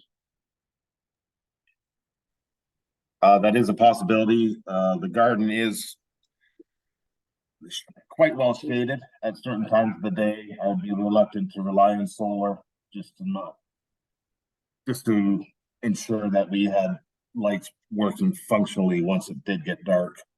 I would much prefer to hardwire it if we were to go that direction. When the graph on an opportunity there, but it doesn't sound like that's possible. I don't really want to redesign the parking lot for the light in the Millennium Garden. No. Okay, Mr. Trump. So he needs a suggestion. So through Mr. Chair, I think staff just want clear direction if we are doing a costing analysis or investigating, or if just on a specific lighting option. Councilor Bailey? I guess I would just look to what the options are. So if we can tie it into the parking lighting, running conduit through while all that's happening, that would be helpful. Yeah, I guess I was just looking for different options. So through you, Mr. Chair, and likely a question to the Director of Public Works, is there a cost associated with having the firm go back to look at redesign options for lighting. Through you, Mr. Chair, I'm quite sure that there'll be a cost for this additional work. My understanding is that we are kind of looking at like a separate kind of pole or lantern type to light up the walkway. And then possibly a low voltage type lighting within the gardens to accentuate the plants. Am I correct with that, Councillor Bailey? Yeah, I think a combination of the two. Yeah, So can we leave it at, we give direction to Mike to approach the county to see if there's a possibility to tie into the library for some low voltage lighting. And then that way, at this point, there's, not really a, budget implication. You can report back on that. Through you, Mr. Chair, I know there is power to the garden already because of the sprinkler system.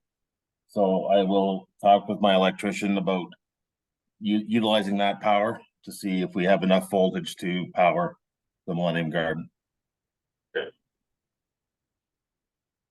yeah, and maybe just following up with youth advisory committee or some other committee, if we know, okay, a light is gonna be a certain cost, you know, we could look at different fundraising options or something, but we would kind of need to know what the cost is to put in a nice lantern or something like that.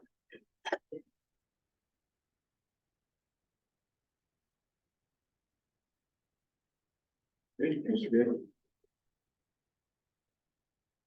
Figure this was your chair, but, number D, follow up on the delegation from Ken DeHart regarding the pit tax assessment. The helicopter flyover was suggested in his delegation, and I think that would have a budgetary impact. Maybe Ms. Whitebox and I have had some discussions around this. The county utilizes the flyovers with the helicopter because they can cover a lot more ground and do all. But there's other options as well. I mean, Ms. Whitebox, you brought it up, so can we speak to it? The drone stuff? Oh, thank you. So through you, Mr. Chair, I think there are other options. I believe we heard it through a delegation that it was quite inexpensive to look at flyover. We want to, if this is a direction council would like us to go, we would want to just get a few quotes to see what that is, and then also determine sort of the areas that we're looking for in the township. So I would be speaking to this under announcements. At the annual conference, we had a company do a presentation which was rushed, but they're a drone survey company. And they can survey an entire property, they can overlay what's been happening in real life versus site plan. They can do elevations, they can do, it's an amazing amount of information that can be captured. So I feel that we're gonna look at it later under your proposals, but so if you're okay with pausing that, I think that's definitely worth and tying into compliance issues that we've had throughout the townships or concerns, I should say. And that's a great tool to either confirm or deny there is potential compliance concerns. So I don't think the helicopter is our jam. I think we do that with the county in there. For that, Councillor Bailey? Yeah, just wanted to make sure that was still happening, so. Okay. And number E, or Okay, yeah, so number E, I don't know where this came from, but it's the idea of starting some sort of CIP or a heritage fund. Well, through Heritage, we're asking residents to designate their homes, so this is sort of a way to support their decision by coming up with a bit of a fund where when they go to replace their wooden windows, for example, instead of the cheaper vinyl option, that there's a bit of a support for them. It would not be significant. It would just be more of a token of appreciation. Thank you for designating your house, and here's a little bit of help for maintaining the costs of it. So in looking at doing this kind of fund, I understand there's, you know, we don't have a lot of money to be throwing into a big fund for this. But I got a little excited last week as I was talking to, or we had a connection through the township of Oakville, and they have created a policy where, they looked at the advertising of designated buildings, in a modified policy where they actually don't need to be, putting all of the information into the newspapers as we've budgeted for. So I've shared with staff the policy that changes. Essentially what it would be is they would put something in the paper that says, we are gonna designate these buildings, go to our website for more details. And that way the information will be all there, but it doesn't have to take up a full spread sheet in the paper, and therefore it doesn't cost as much. So my hope is that if this policy works for Puslinch, that we'd be able to adopt it. And then the money that we've already set aside for this advertisement could then maybe be the start of this fund. So that's the big picture approach. I don't know what money we're talking about. I don't know how much, I don't know what this policy is going to change for our cost for the newspaper advertising. But that's just kind of what's in the works. And I'm wondering if Courtney has anything to add to this. So through you, Mr. Chair, yes, Councillor Bailey shared that with us, and we're just getting it vetted through our solicitor just to make sure it is a good fit for Puslinch. It is something that other municipalities are utilizing. We would just want to look at how it could work on our website and what that would, how we could make those adjustments and have some cost savings. So we have budgeted approximately $11,000 in this 2023 and 2024 for newspaper advertisements. There'd likely be a small portion of that still required, but likely we would have some savings there. In respect to the Heritage CIP Fund, staff would need just a little bit more time and would likely need to report back to council on the possibility of what that looks like through the Heritage Act, and what the process would be through the Planning Act in order to establish something like that, as well as what the contributions at the county level would be for a program sort of like that. So it may not just be something that the township is budgeting for, but it would be something also that we'd likely, depending on if we're using our current CIP structure as precedent, the county does contribute to those grant funds. So staff would appreciate time to report back on what this could potentially look like for Puslinch. It was worth investigating. Absolutely. You have to develop a policy because you know maximums per house and you know all that good stuff. And I'm just to follow up too, I'm not sure. I saw that that Ottawa has a heritage CIP, but then the town of Oakville has a heritage grant program. So I don't know the difference between, you know, or the benefits between a grant program versus a CIP. So maybe that's something staff can look into as well.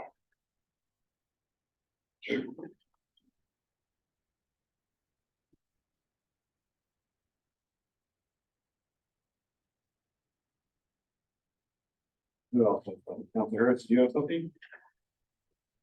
Yeah, I can speak to this briefly. I think in terms of applicability for the discussion, I think the Engage Puslinch media platform, I would just want to make sure that it's well resourced in the future. I think just my take on it is I think it's a fantastic forum to work within the community via electronic platforms. And I would just want to make sure that, and I guess I leave it to staff to identify the right funding to support that and the right human resources to support it too, because I think that's key.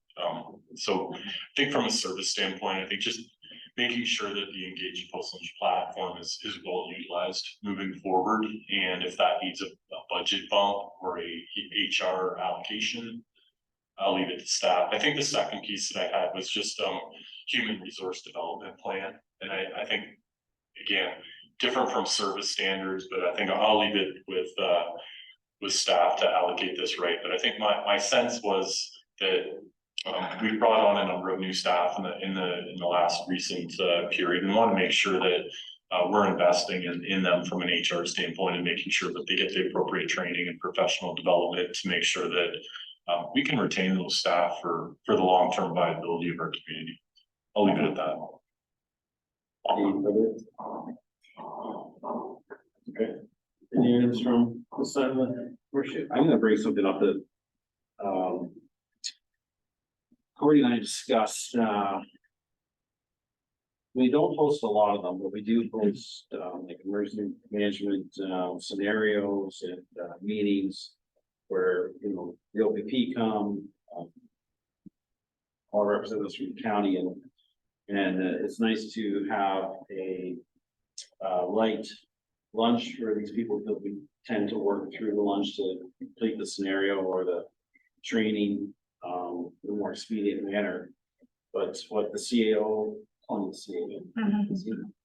CAO is encountering is that there's not really a budget line for her to purchase those items. I'm wondering if council would be receptive to a monetary amount included in the budget going forward that would be at the discretion of the CAO for light refreshments going forward. And maybe Ms. Whitefox, you could speak to the number if you have one that would suit the needs. Certainly, Mr. Chair. So we've just done a very, very brief analysis of what might be required for these sort of events or scheduled meetings. And it's around $750 is what would assist the township just over the course of a year.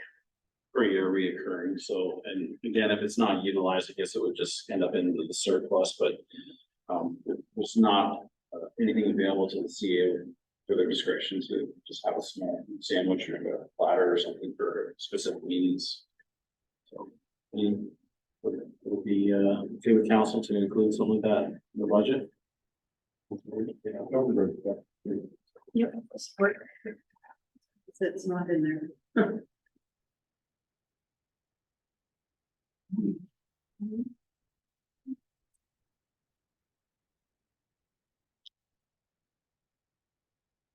Just posting, $700 for posting of EMEC or whatever that acronym is for emergency management coordinating, emergency management. I could Google it. It would, and we likely just want to have it a little more broad than that, yeah.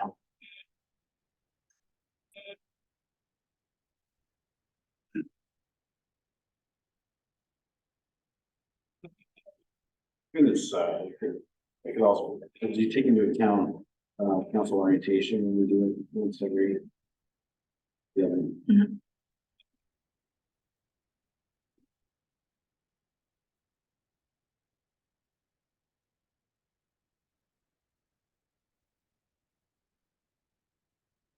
Did I miss anything? Waiting for level increases.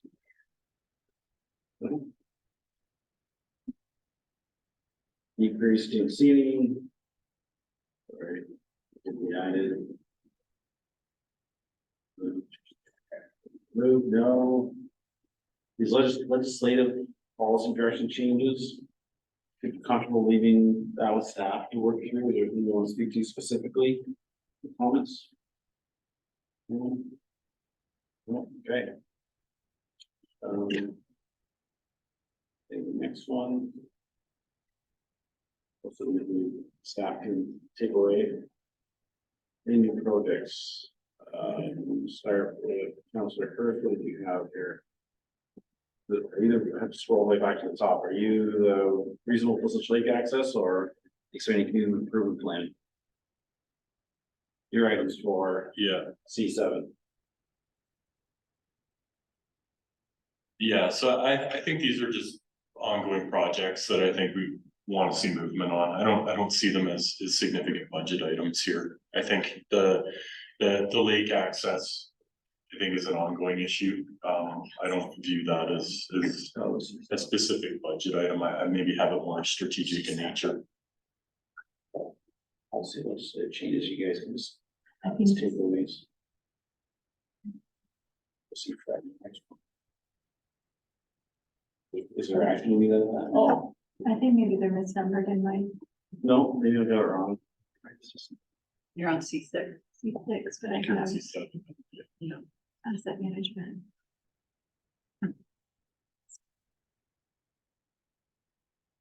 E6, Councilor Sapoulos has the, well, then you have 7.1 below.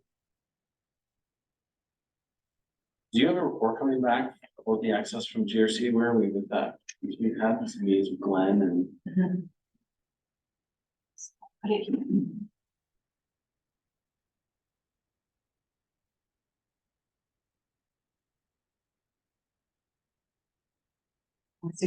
Sorry, Mr. Chair, improve public access to Pleasant Lake is this one? well, it was raised by two counselors and just, Yep, yep. I thought maybe you're still working on it and we're going back to the township offices, way less flies. Okay. So through you, Mr. Chair, on the Pleasant Lake access, so there is a report coming forward to council at the next meeting or the one after. Just with a rendering of the lake access at the end of traveled road, so that's a pedestrian access, and then once that's approved by council, that work will be completed by year end. So that will be for lake access, again, just for pedestrians, there's no vehicle parking that can be accommodated on that stretch of road. And then there are ongoing discussions that were left with CO Schwendinger before his absence. And I believe that they're taking place with the city of Cambridge as well as the GRCA, as they do have quite a bit of lake frontage on the northeast side of the lake. So that work is still ongoing, and I don't know when we'll have a report back to council. At least you don't want to travel, you know, we can call up the GRCA and I believe that was discussions around boardwalk and if there was potential on different aspects of their property. Just around that point, we approached McClintock to see if they would reopen the public docks for residents. So through you, Mr. Chair, that was, I believe that was something from 2022 that was requested. McClintock's is of course rebuilding their restaurant and have a number of things that they're working on. We did not get a response from McClintock's about reopening the docks, but as I understand it, that's the township should be looking for alternate access to the lake. Private property, Private yeah, it's not public. It's not, it was the boat launch, private boat launch. I mean, I would suspect that nothing's going to change until the construction is completed on the restaurant. Once it opens, there might be a chance to reapproach them and request, because right now, similar situation we have behind us. It's likely mostly fenced off due to construction, WSIB and all this other good stuff. So sorry, we are on C7, correct? On. Seeing all your comments here, John, do you want to work through them on C6 or are you comfortable leaving them? So you have the implementation of road master plan, including signage and cameras. Or you're on C7 or C6? Well, I just see all your comments on C6. I wasn't sure if you want to speak to them or if you were comfortable. They kind of overlap. You're good? Yeah, well, removing real storage tracks at our goal is one of the staff, be a staff discussion, also to be a budget implication. That's the only one that's was sort of left over, and then the software to manage asset management reserves. It's sort of a hearing, it's coming, and I'm wondering when it's gonna come. Oh, we got a new minister of transport that we're gonna have to engage for the bypass, but at the AMO conference, the premier mentioned every single significant roads infrastructure upgrade except for bypass. He mentioned Highway 7 bypass, 413, Bradford bypass, improvements in I believe it was Sarnia or Windsor, all of them, except the Morse bypass. So that is not reassuring, but I believe we're all aware that for whatever reason, that's not a high priority. And anyways, so I'll just leave it at that. Well, we can just follow push on that. If staff were to engage the other municipalities who were affected by projects that were mentioned in the auditor's report that have been sort of put on the bottom list, even though they were higher priority, and that we're going to do a sort of a joint letter to how that's fitting. So through you, Mr. Chair, so staff did reach out, there was not, the interest in sort of a joint coalition letter. However, staff did send a formal, letter with the Auditor General's report to the municipalities listed. We've heard some feedback from the city of Guelph, and their staff, who were not aware that this was, being deferred or the funding was being deferred for the project. So I believe there's, each municipality is, following up, separately with the MTO on this, but, this was the first time it was brought to the city of Guelph's attention. I think we should, sorry, this is not budget, but we should, send a letter to our MPP, Ted Arnott, Speaker of the House, requesting a meeting with the minister, not staff, the minister, to discuss the Morrison bypass. And, yeah, maybe not the Auditor General specifically, you could do that, but I want to bring Councillor Hurst's perspective to the attention of the minister about, well, you were mentioning how much of the, is it grain, is it soybeans? Yeah. Or both, flow through this corridor and the importance of it. Yeah, I think I see a good window here in probably the start of the fall legislative session. That's, I think, starts on the 25th of September, is between now and Christmas with the new minister getting up to speed on the file. It's a good window, and I think it's unfortunate that our compatriot municipalities along the Highway 6 bypass aren't incredibly enthusiastic of doing a coalitions. I think that's really the pathway of progress here in my mind is linking all the municipalities in a common language. So I guess without knowing all the inner workings of how that dialogue went, I think that's something I think we strategically is really important to kind of try to circle back on in the next kind of 3 months and try to get a delegation meeting with the minister to identify the urgency within this region for the 6 bypass. We should add the Minister of Finance, Peter Bethlenfalvy, office as well, because we need the money to build the fuse and both those.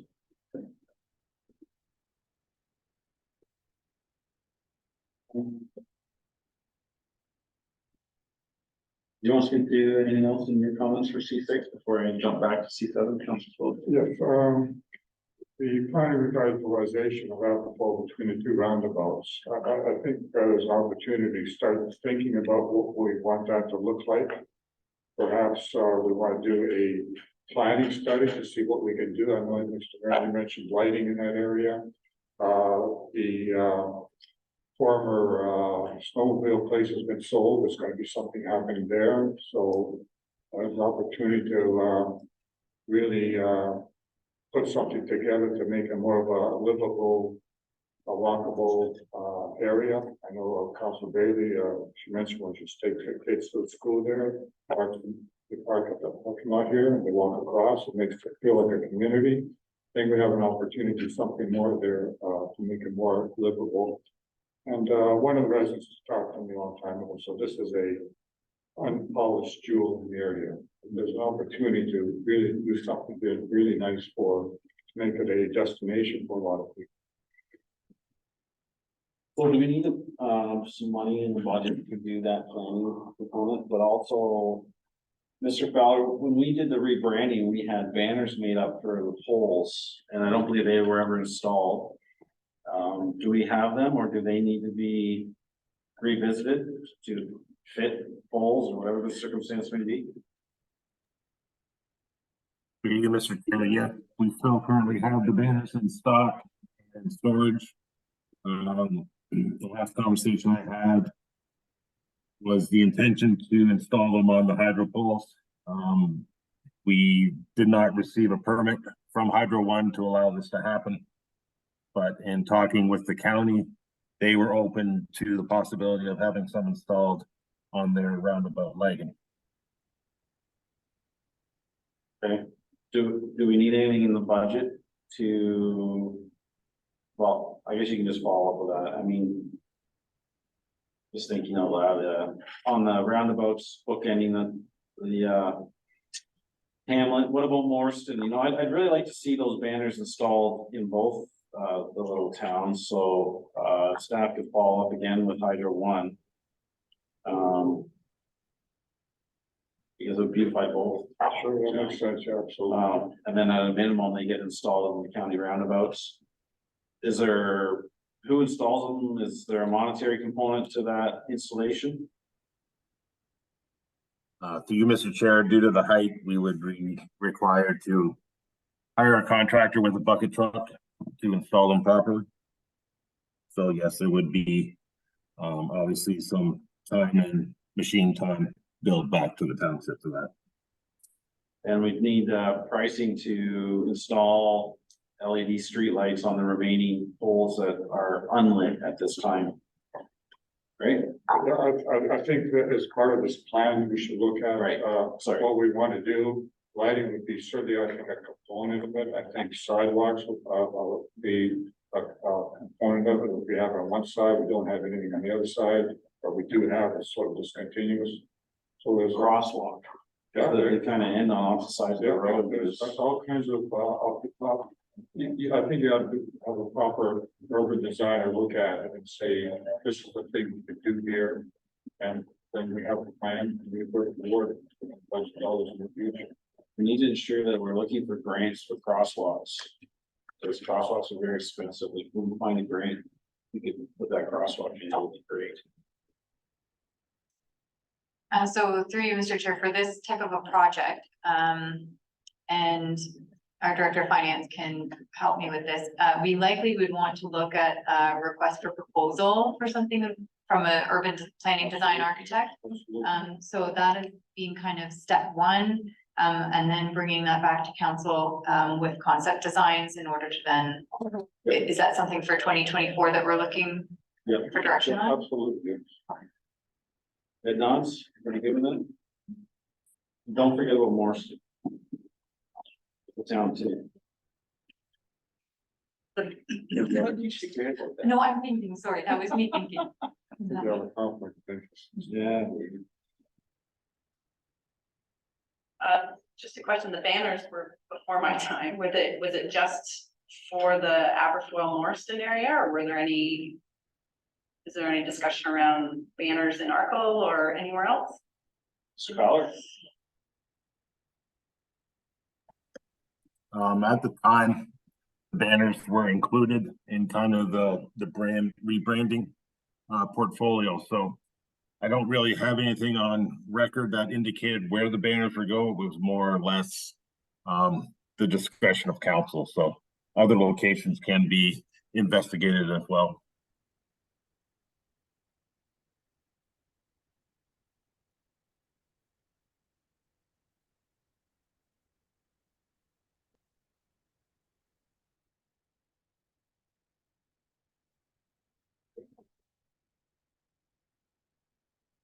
I think we're good there. Somebody on C7. Now I'm gonna start back on C7, yes. Are there any approach you would like? I don't know, just go in the order. What do you have there, Councilor Hurst?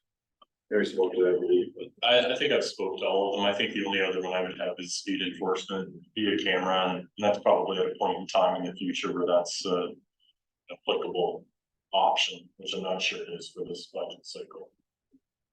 I think, just touching on the speed enforcement, this is gonna hurt some people. But it came to my attention that, Wellington County pays $7 million a year in additional services from the OPP. And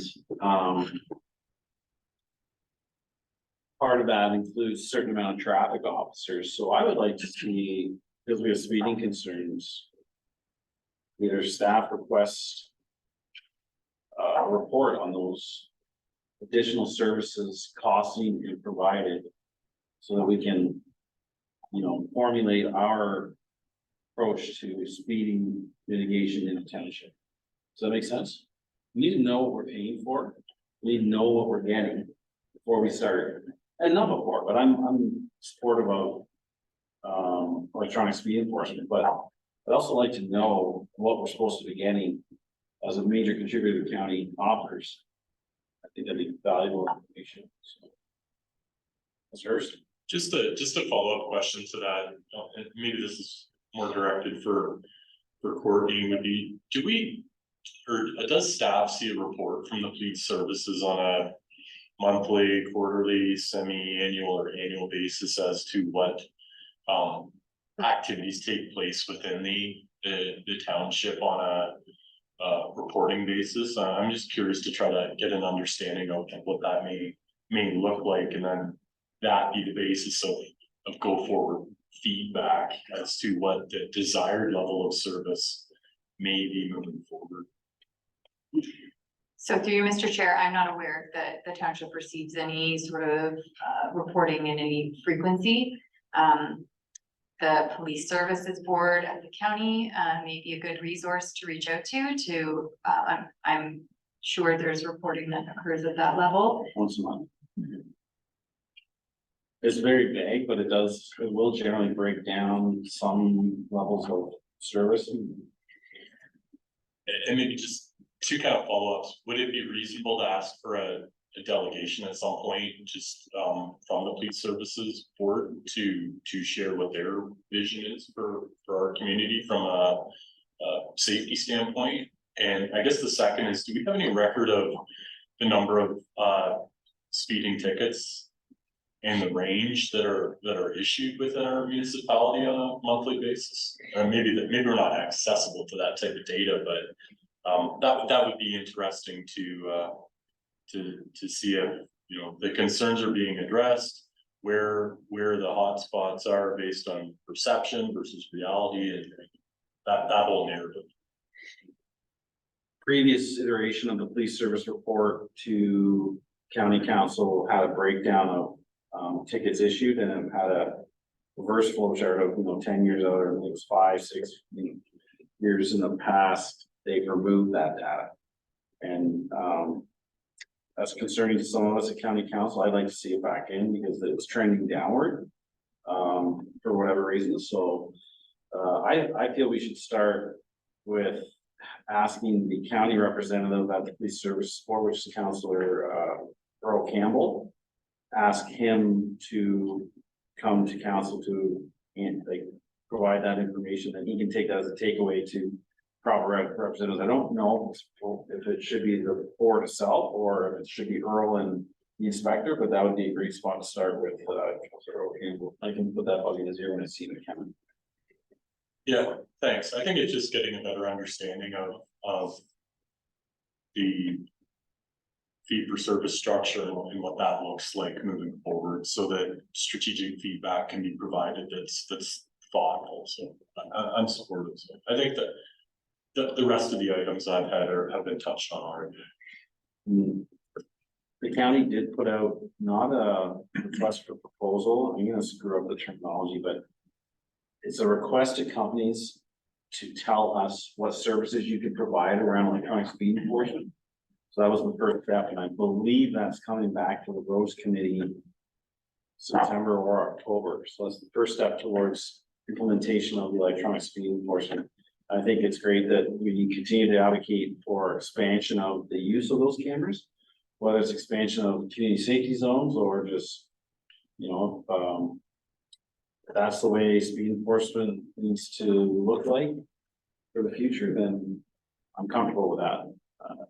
So we'll get those answers from Councillor Campbell. I'm just trying to think, come at it from a different angle. So instead of asking what services are coming into the township, I wonder if there's a way for us to kind of set what our expectations are.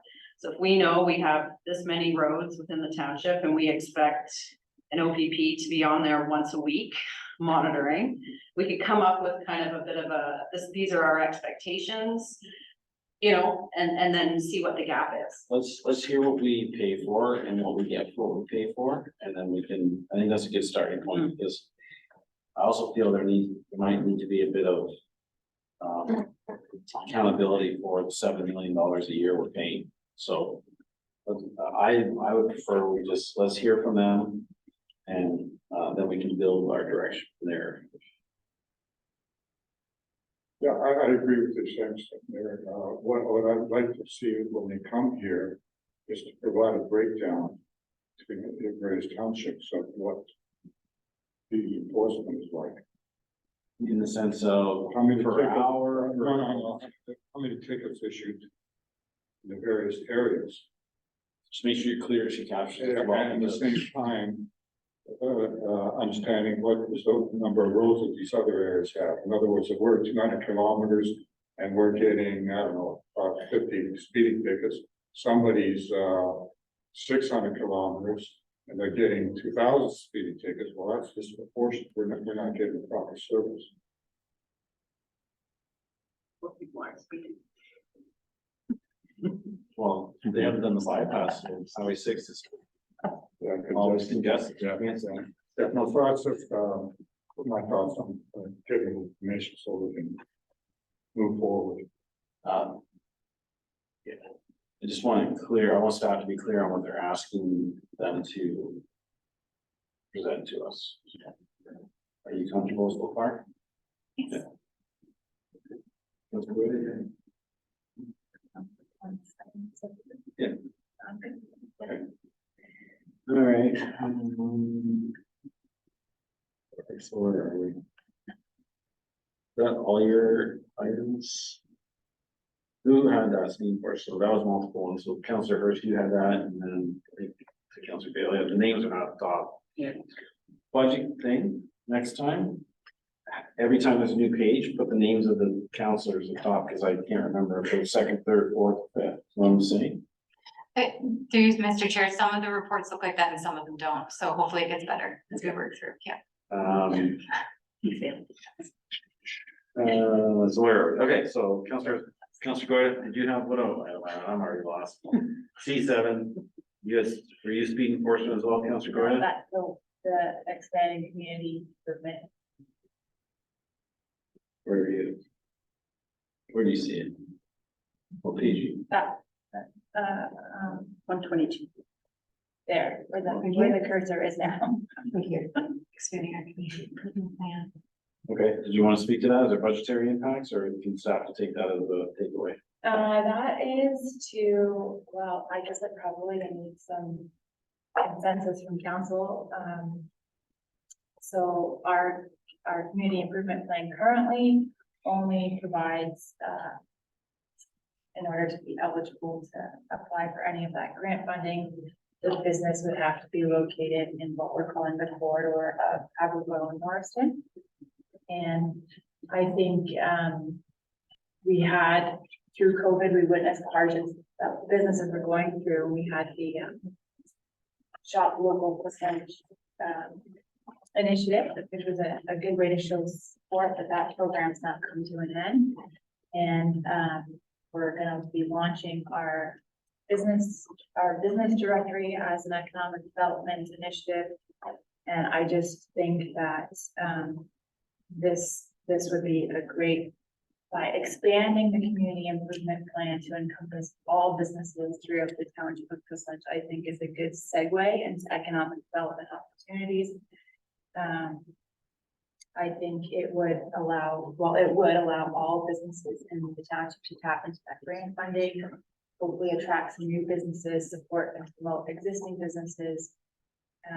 And the work involved to do it, my understanding is there would need to be an amendment done to our current community improvement plan that would be done through a planning consultant, I believe. But that could be funded through the county business retention expansion fund. We have $25,000 allocated to the municipality each year, so that could go towards paying for that. So I think that it would be a really great initiative for our local businesses if everyone could be included. Okay, so, I'm sure council will support what we're looking at that improvement plan, but, so the takeaway for staff is determine funding for review of that plan and report back and incorporate in the budget if there's shortfalls, but also utilizing the county grant. Right? Yep. That's what I heard. And through you, Mr. Chair, we have earmarked the funding, provided by the county, I believe, for 2024. We're making a request related to our community, our directory and our coastal profile features. So for 2024, we have started our application for that. So if this is a project for 2024, just as a heads up, it may be funded.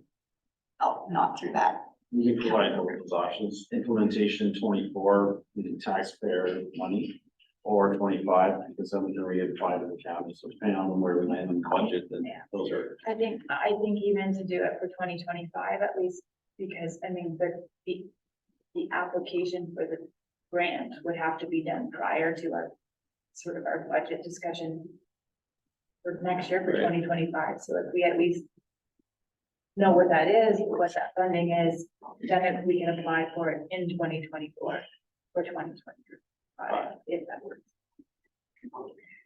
Everybody okay with that? Can I just speak to this project specifically, because we do have the CIP project in our 2023 approved capital budget, utilizing the county's funding, because the county is working on some amendments to their program as it relates to the financial incentives. So we could incorporate reporting back on expanding the CIP area as part of our 2023 project that we've already received the county's funding for, related to updating our CIP. So we could also look at this aspect of it as well. That's good.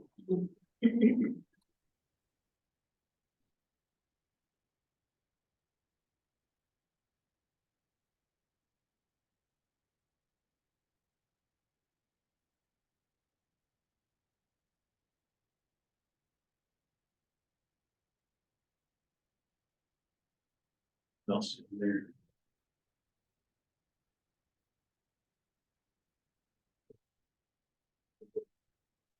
David Parks Master Plan. So, this again is not necessarily something that I would say needs to be fully funded and completed in 2024. But, this stemmed from a discussion that took place at the recreation committee when we were establishing our goals and objectives. We've had, tons of improvements into our parks that have taken place over the course of the last several years. Most which came from the Parks Master Plan that's currently in place. But many of those projects are coming to completion now.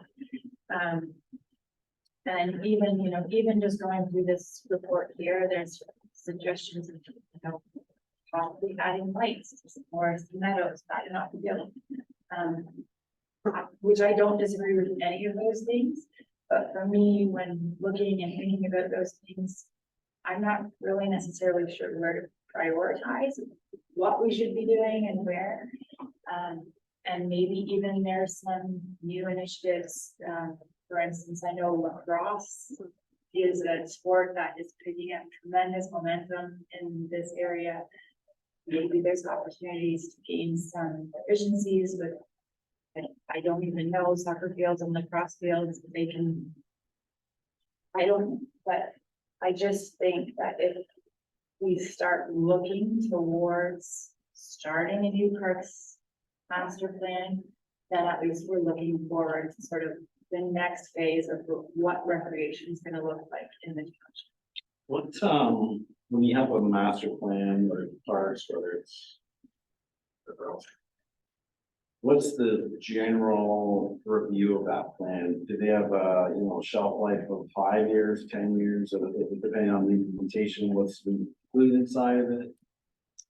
So through you, Mr. Chair, I think that depends on the preference of the municipality.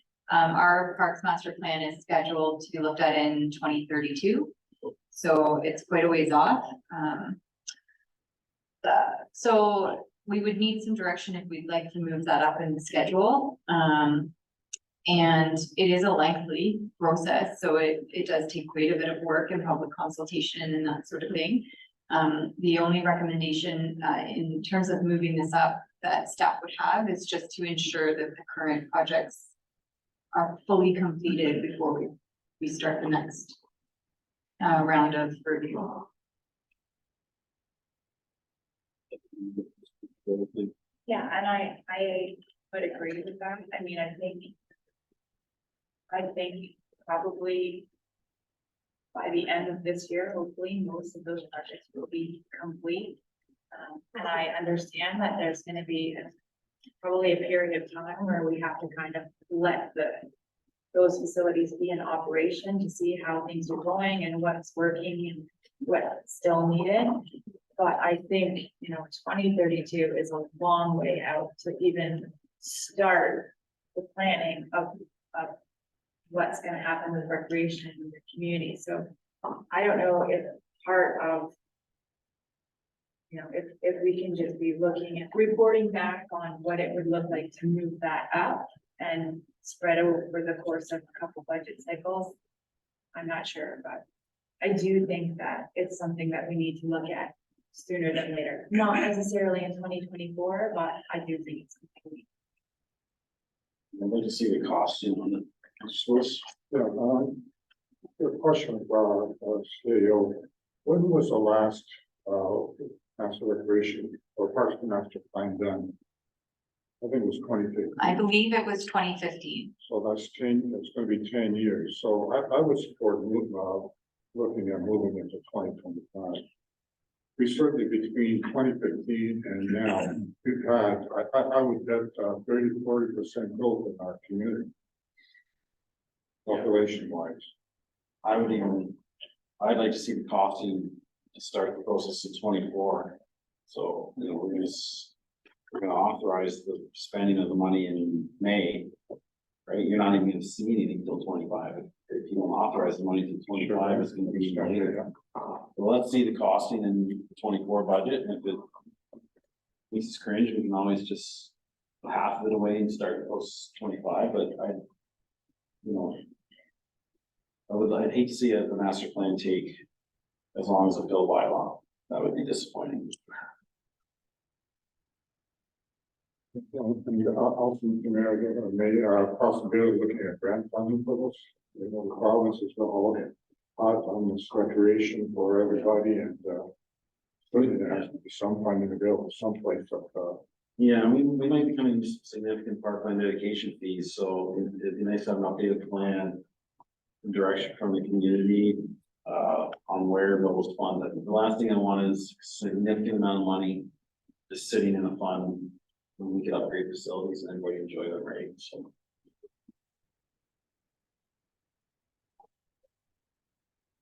That's yours.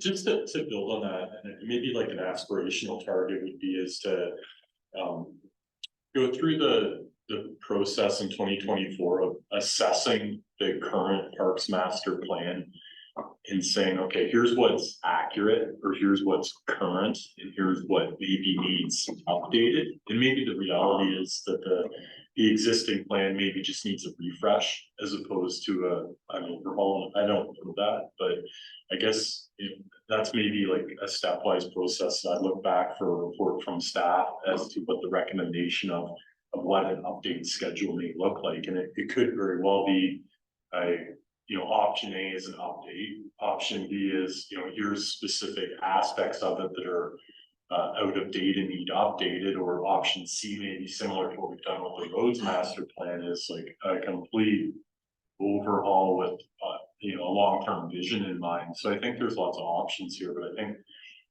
personally, I think 2032 is a long way out, and in my mind, I think most of these have a 5-year shelf life, if not maybe stretched out to the max of 10. So I think that'd be just my perspective here. And I think, as a growing and changing community, it's important that we have a recreational master plan that provides strategic direction for the community that we collectively want. I think my last piece would be is, in this term of council, we're coming up to almost the first year of this current iteration. So that may be something that we could all collectively strive to at the end of this current 4-year term is to have an updated parks master plan. I think would be a good thing for the long term strategy within our townships. I'll just stop there. All right. First item I had, I believe was funding was still available. This is, to look at limiting, study to look at limiting the area of the township land to be actively used to, for gravel extraction to 6 percentage at a point in time.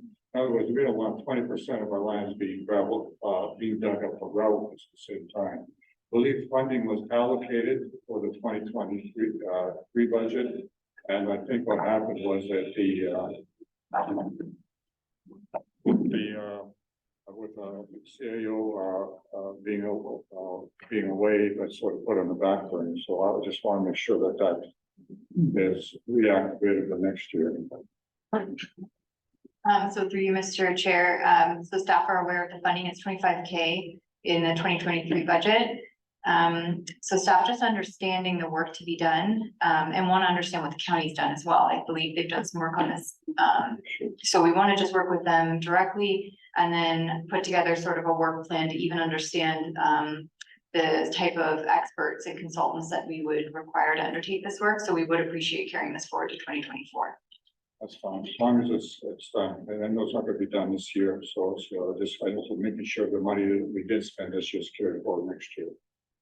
For the, Everybody's comfortable with that, right? Okay.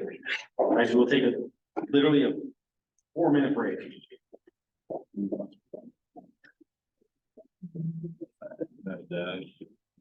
Is it possible?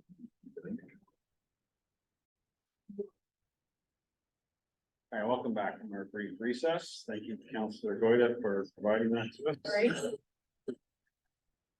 We just hold out a second longer than you, so I'll just count on. Okay, where were we? Who was speaking? I was speaking, next item, I'm gonna put that on the back burner and item C. I think there's a lot more, areas where we can spend, our money to, investigate and more wide at this time. Next item is D, E, and F. It's D and E is basically making sure we have funding available for technical support of the Deal Morrison bypass components, if any, are coming up. I guess we got the bridge coming up. We have some money this year. I just want to make sure we have money next year. And then we're doing this big area economic study area being undertaken by the county, make sure that we have money in there for that as well. The special economic study area was put on a pause by the county because the new regulations from the province will permit expansion of the hamlet boundaries. So I believe it was put on a pause until we understand that expansion, because it might be able to be easier, for lack of a better terminology, or a more efficient, process to just expand the Aberfoyle boundaries to incorporate the special economic area. So I just want to provide you with that update. And as chair of planning, I should know more starting. Well, it's good.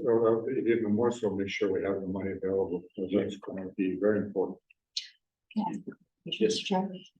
So we currently have a technical review being completed by our traffic engineer, and that was related to the hotspots that was identified. That funding will be used up this year. Is there direction by council to incorporate funding for next year as well? I believe that we did for 2023. We had, I think, 15,000. We decided to cut it back because the amount of work was going to be less. So I don't know if we put it into 2024, but in any event, we should allow some funding. Can I just speak to that and what's in the budget right now? So we have 15,000 that was approved in 2022 and 2023, and then we have an additional 10,000 in our forecast for 2024 for the hotspot review. But we're good there, so we don't need it. So are you saying there's a cumulative effect of, what were those two numbers, 30, 40,000, 15,000 twice and then 10, or what are you saying to us? Sorry, let me just let you know what the total amount is. It's 25,000. Sitting in reserve. And we spent, I guess, about 5 of that with the traffic service. Yes, that's a, Yeah, so we have 20 of them, so I'm good. And then with relation to the study on the employment lands. I'm just checking to see what we have in the budget for that. Probably 30 set aside for that. Yes, 30. Is that a reoccurring 30 or is that a one-time 30? It's a one-time 30 in the capital budget, but it's gonna be carried forward. That's gonna be a drop in the bucket if we actually do a study, but it's a start. so through you, Mr. Chair, we have, staff from the county planning department. Sarah Wilhelm is coming to council on September 27th to talk about this study, and potentially expanding the study to look more at, just an overall growth plan for the township, which would also include residential, so not just our employment lands. So it may be an opportunity to discuss with county staff what that would look like, maybe get some insight around the costing of what something that would be, so that we could make, we could fund for that appropriately in 2024. Well, what it sounds like is happening is this is going from a special economic study area that the county would be the significant beneficiary of, 60% of the tax rate, to a local growth plan, thus wholly or majority funded through the township. So I just want to keep that in mind when we look at the name of this study and the scope and who could fund it. We should definitely have a partner there at the county, as far as I'm concerned. So 66%. No, I agree 100%. through you, Mr. Chair, part of the conversation can also be to keep this study separate. So have two studies versus combining it into one. So I think there's options. We can talk about this as well then, and we'll get it figured out. Okay, and the last time I had was expansion township offices for accommodate staff in council chambers, so I don't know how much dollars you have allocated for engineering and timing of that, but I think we should start moving on that sooner than later.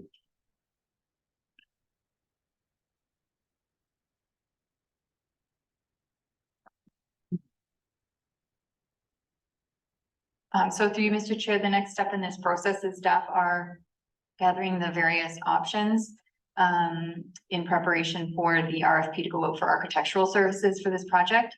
So staff will likely be bringing back some options for council, which include a number of different renovation options. So that's the next step, and staff are almost at completion of the architectural RFP. We just need some clarification from council, so that will be shortly this year. So do you need a placeholder of some money for any of that, or is it already covered through previous iterations of our budget?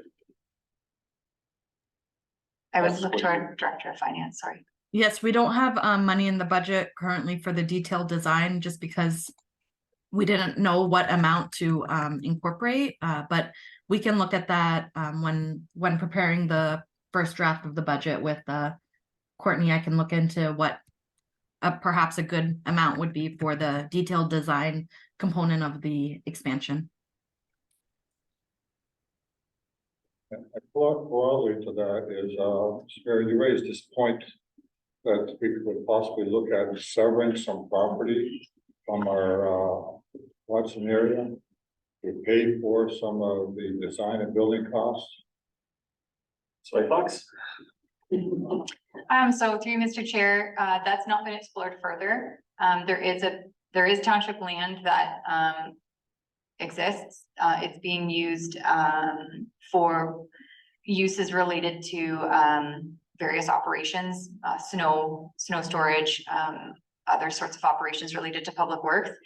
So we have not looked into the severance opportunity on that further. There was some concern with adding a sensitive land use next to a use such as that. So staff have not investigated that further.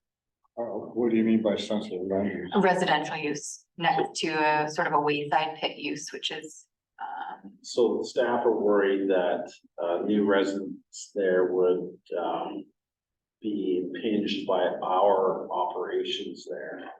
So they're trying to weigh the pros, cons of severing that out. That's the nuts and bolts, but it's like, you put a house there, they're gonna complain about us driving a dump truck, slamming gates, dumping snow, and the next thing you know, we're not able to use that property for our uses, so.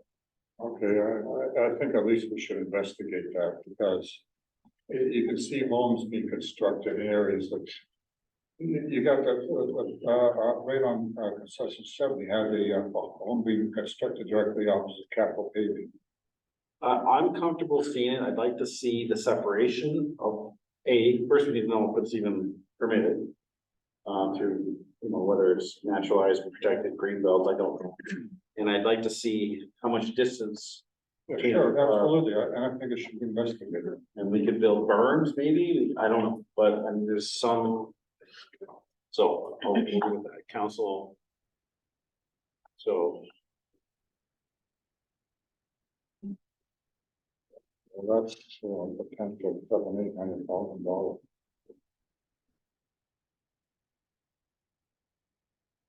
For 1.2 million. That would. and there might be avenues to register something on title, I don't know. Absolutely, we've done services where the railroad is, within a couple of hundred, meters of it, and it's gotta be understood that there's a railroad coming through there. Just a question of staff, what timeline are we looking for this, for the expansion sort of studies and drawing renderings and things like that? So through you, Mr. Chair, again, there's a number of options that we're looking at, an expansion to the facility, a brand new facility with the childcare center. We're looking at off-site locations that potentially could work. So I think we're looking to get some feedback from council on all of the options that are available. Once we have a better direction to include in our request for proposal for an architectural design concept, then council would see those options brought back. And then from there, we would have to, again, go out for contract services for the actual build.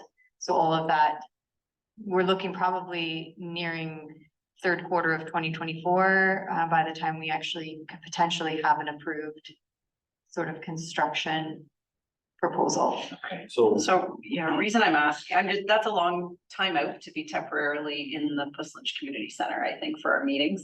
And so I wondered if there was any opportunity to be putting in a few portables or something in the parking lot where staff can be working out of there and we can get back into council chambers with some owls or some different technology. So through you, Mr. Chair, we have done this sort of setup, tested it in chambers. It's very, the space is very limited in front of the horseshoe. So I think we'd have to do some more testing, and then we also need to recognize that while we don't have the audience here today, we do often have quite a bit of public turnout. So in that case, we would be back at the PCC. well, we made it work in the past and we had lots and there was, you know, the COVID hit and there was concerns, but. I mean, we can revisit whether we need to have a screen. Is there not a possibility that council members could have? Like join the chat, so when somebody speaks, we can pull it up on our screen and see them. She's not alone in wanting to be back in chambers, so.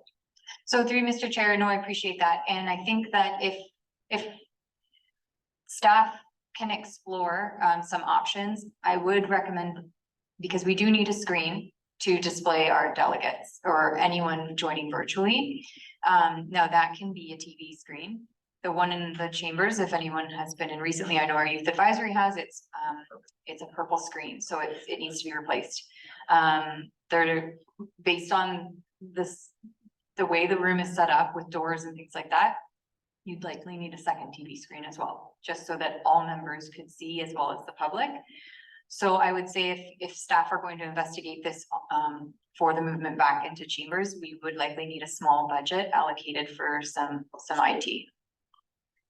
Propose that, Proposing, a small budget. I'm not sure how much TVs cost, but we could definitely do that costing analysis and bring it back to council. I mean, Costco has big TVs for $1,300, you know. So, The council would agree. The council agree. I know that you say we made it work in the past. We didn't have, virtual delegations in the past. I know that we've now changed our procedural bylaw to allow for it, but is it still imperative that we have that ability to have virtual sign, like, why can't we just go back to the way it was before, but people showed up and we didn't have to live stream everything all the time? It seems to be adding so many complications. So through you, Mr. Chair, I think I have two comments on that. The first is it is difficult to go backwards once you've offered something in terms of accessibility for folks to be able to not attend in person. The other challenge that we're having is our staff complement and the amount of people that would be required to sit around the horseshoe. There's not enough room. So being able to have our staff zoom in, it saves those seats. We really wouldn't be able to have all of our staff join us for the meeting without having them zooming in virtually. but if you add 2 TVs, then they can join through the TVs. Some of them are across the hall. We would, correct, we would still need the virtual setup in order to make that happen. So if we need to add more TVs, and that's the budget line. Okay.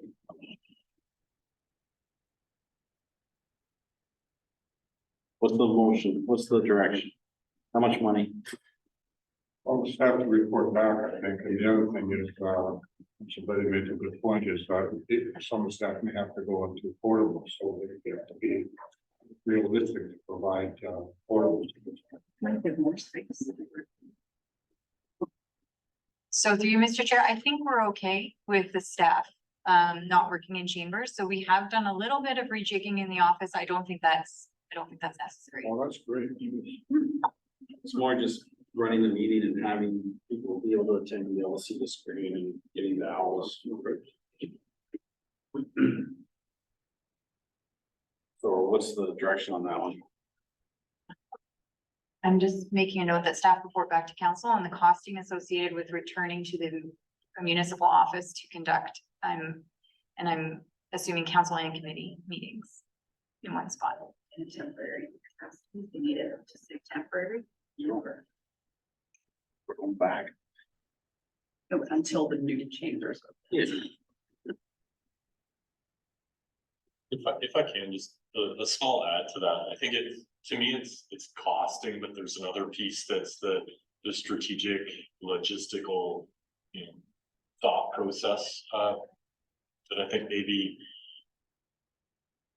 Courtney, when you start working through this logistically, it's to me, it's not just going back to the council chambers, and I have to admit, I've never experienced one in council chambers, so this is all I know, but which person, I think it works well, but I think the reality of doing virtual meetings isn't going away. Like I think we have an obligation to the community to do public meetings like this.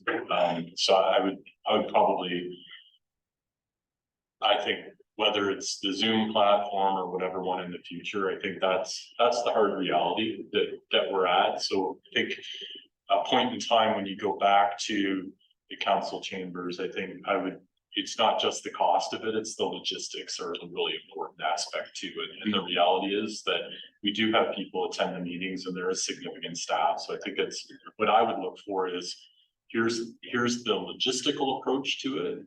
And here's the cost associated with it. It's not just, oh, here's what it's going to cost us to put 2 pop-up TVs there. It's more complicated than that.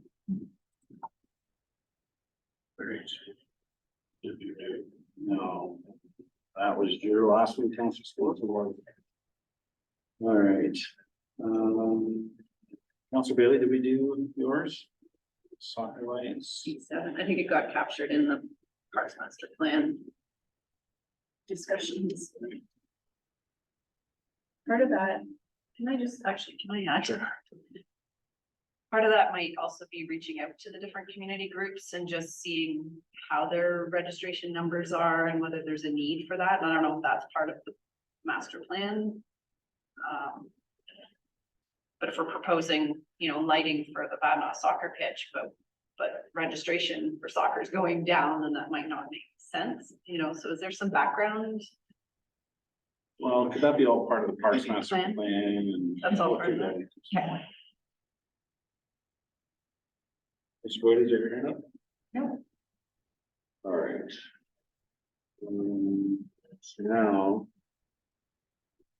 Removal from past plans is nothing. C9, are there any new programs you would like to see considered?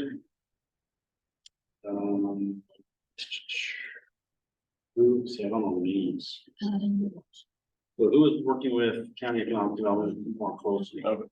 That was me, and I would say both A and B have been captured in prior dialogue that we've had here. Implementation of a seniors committee. Is that you, John? No. Why not? I'm not active seeing them. Is that you, Sarah? No. That was me.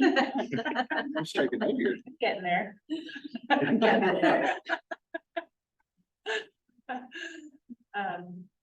No, this was just, actually, I don't remember which, it was a delegation. Yeah. That this was brought forward, and I don't actually remember which one now at the moment, but. And it was discussed, I thought, that's a really good idea. It's a Roma delegation. Yeah, and I don't remember, but, I think it was on the case, maybe, No, yeah, it yeah, wasn't. maybe, but I have no concept of what would be involved in establishing that committee, whether it would be sort of like a subsidy of the recreation committee or. So could we just have staff through their social media part, just reach out to them and say, hey, we're looking at a seniors committee, is there any interest? And see if we get people and then report back on the implementation. And I guess they're gonna meet, it's gonna be, and maybe mimic the recreation, the first. Or the youth advisory, I don't know, some sort of meeting schedule and go from there. So through Mr. Chair, I think it's a good idea to gauge the interest in the community. I'd also just caution that each committee we add has a resource impact on staff. So we just need to be mindful that there's an amount of hours, only so many hours that we can allocate our one staff member to kind of. So that will have to be part of the discussion as well, I think. Or maybe it's even part of, you know, in preparation for the next term or something like that. But just so that it's kind of on the radar somewhere in terms of future budget and youth committee, senior committee.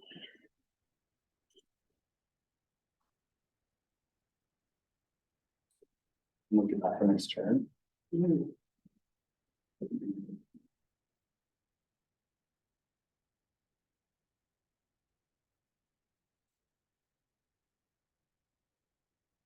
Give comments from C10 back.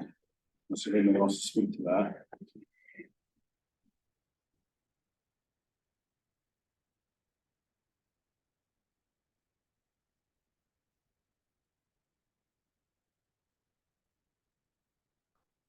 Now.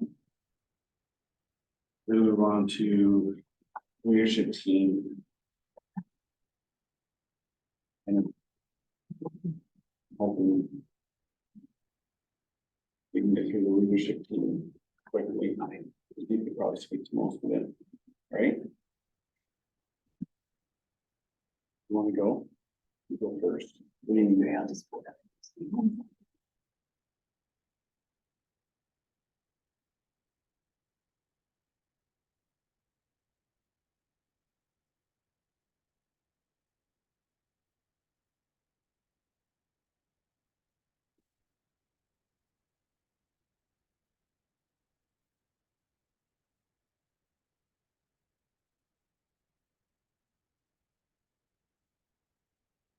What do you need to have budget impacts?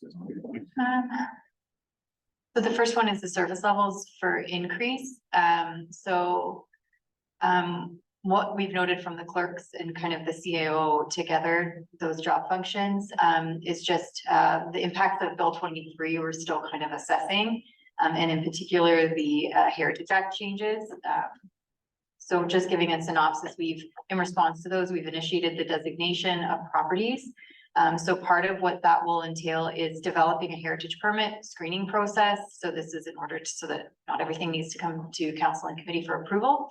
So this is a delegated authority bylaw that we'll be bringing forward to council in order to screen out certain projects that meet specific criteria. So that doesn't have a budgetary impact. It's just something that we're going to be introducing, and existing staff will be able to do that without any increases in service or any budget implications for that increase in service.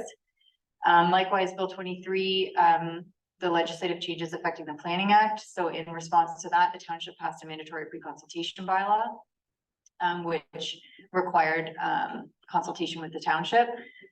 So we're looking to amend that bylaw to include the applications that the county processes. So severances, condos, subdivisions, etc. Official plan amendments. So this again does not have a budgetary impact. This is all going to be paid for by the applicant, but it's coming forward to council and would be an increase in our service as well. And then I believe our Director of Public Works does have some, I'll just quickly overview our fire chief because he's not present with us today. But his does not have a budgetary impact. It's more so a comment about just their demands in their department increasing and just wanting to increase the amount of public education and fire prevention that they do. So the admin staff would be supporting their staff using our communication tools and that sort of thing. Okay, Mike, what do you need money wise? Can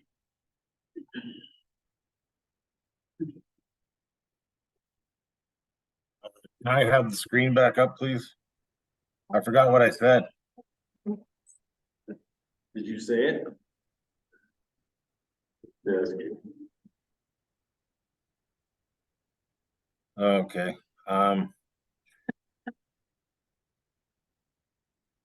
yeah, so this comment is basically correlates with the fact that kind of what I addressed earlier as far as the township over the past couple of years through committees and through staff have made an excellent attempt at, advertising our facilities. It has now gotten to the point where the facilities are quite popular, back to back to back on some weekend bookings. And from a maintenance and cleaning perspective, we have fallen short on several occasions just due to the fact that I just do not have enough full-time staff to accomplish the proper cleaning. We've tried to lean heavily on our students. They are only capable to a certain extent. So I guess the conversation here is, does council consider the addition of more staff? Or do we look at the possibility of scaling back some dates available for rentals? So whether it be staff can catch up on cleaning or just having the building just a day or two to breathe before we now open it up to rentals again. So what staff are encountering is that this hall has become a commercial rental. It's large functions coming from out of town. And just seeing the impacts of that, you can see the stain on the floor here. It's almost a circle right in this area. Would council be comfortable with staff incorporating two components into the budget? One is to status quo with the rentals, adding whatever part-time staffing to deal with that situation.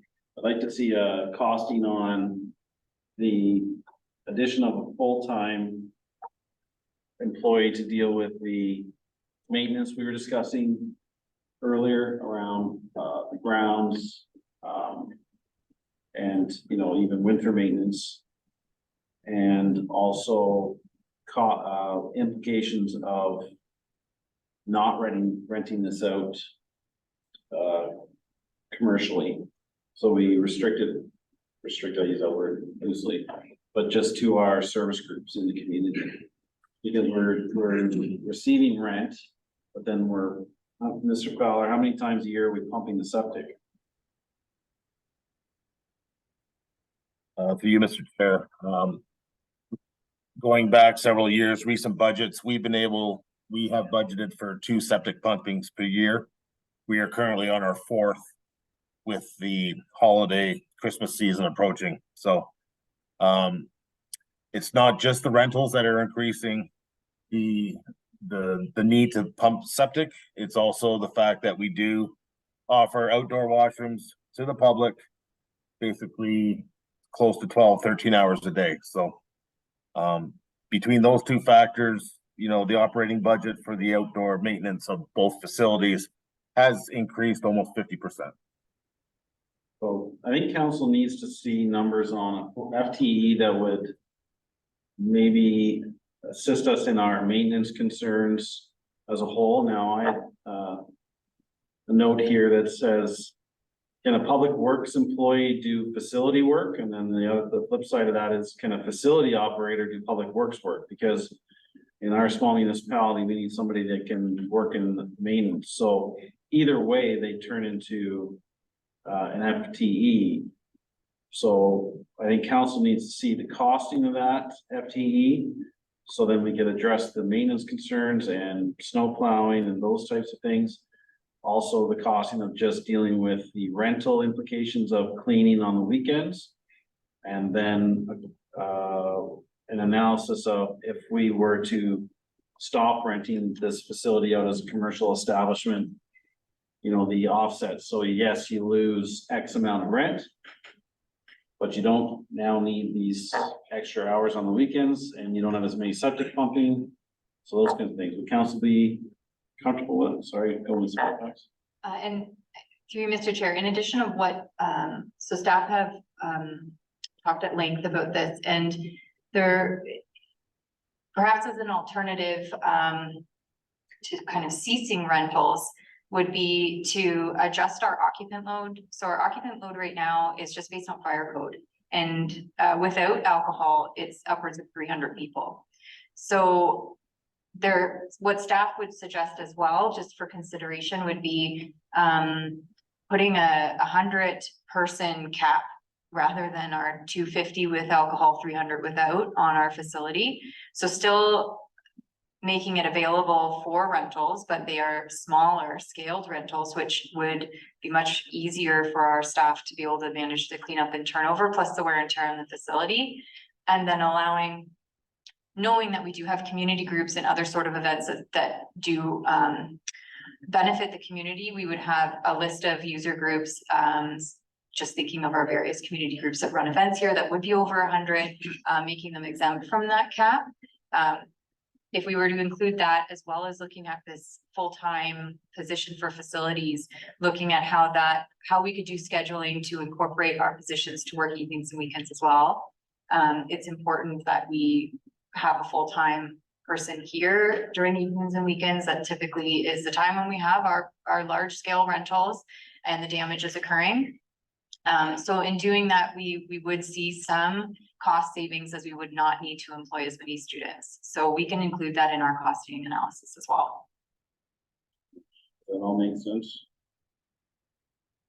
A lot of information. Early in budget, I'll put this here. I just ask a question.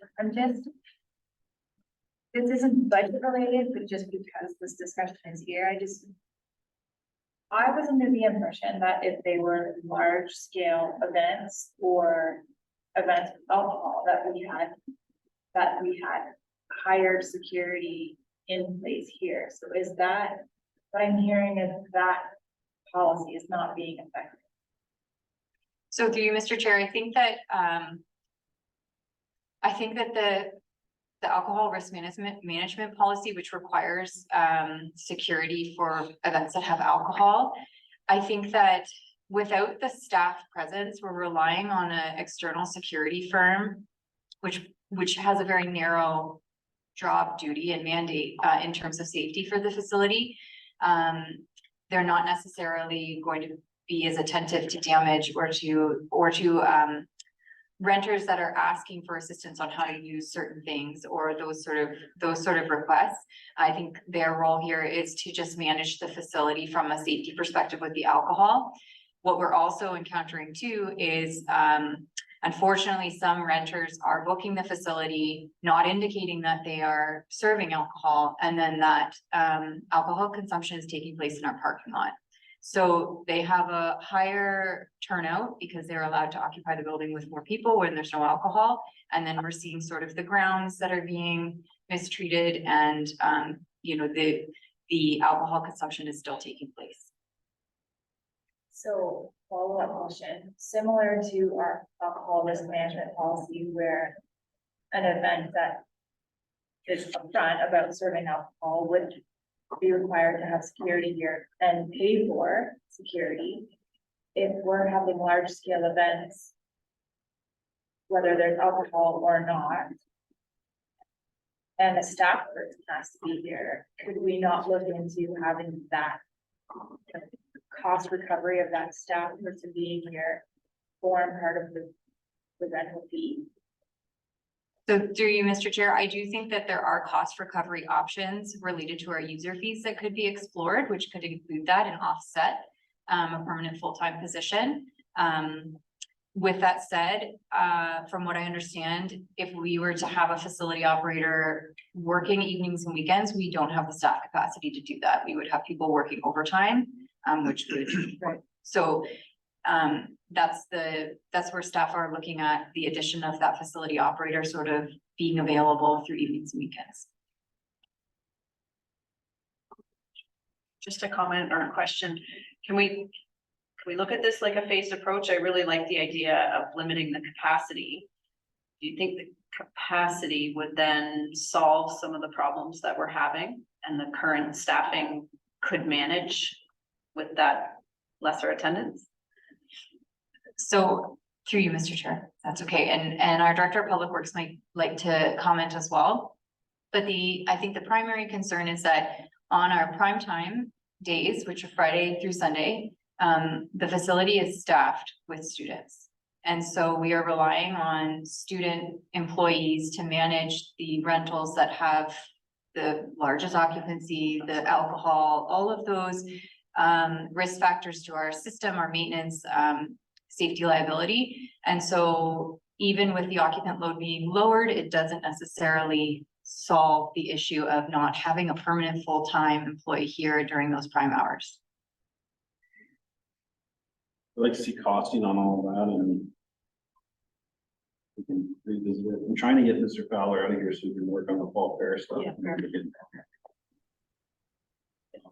Mr. Fowler, there's other items that you need for us to consider in the budget. Is it not a truck and what else? Can you just run them off in quick summary, please? I think the only other request was, again, coming back to parks. Currently, the request will be made to council for the possibility of acquiring another pickup truck for parks. The reason behind this is that currently right now I have 3 staff members that travel around in a crew cab. With the addition of garbages, dragging, smaller like weed whipping type boulevards, things like that. It's becoming cumbersome to have a member take the truck to another location while the other 2 mowers are at another location. We run into issues where if inclement weather rolls in and the truck is gone, I have staff members that are hiding under trees for shelter type of thing. This will increase productivity. It will increase time that another member can be at a different site conducting the same type of work. So the ask is right now, Public Works has to give up a pickup truck for certain situations. Usually that's the truck I use for on-site meetings and patrol. So it is quite a bit of an inconvenience and it's very hard to schedule pickup trucks when an additional one would serve both Public Works and Parks for a plethora of job duties throughout the year, including the winter.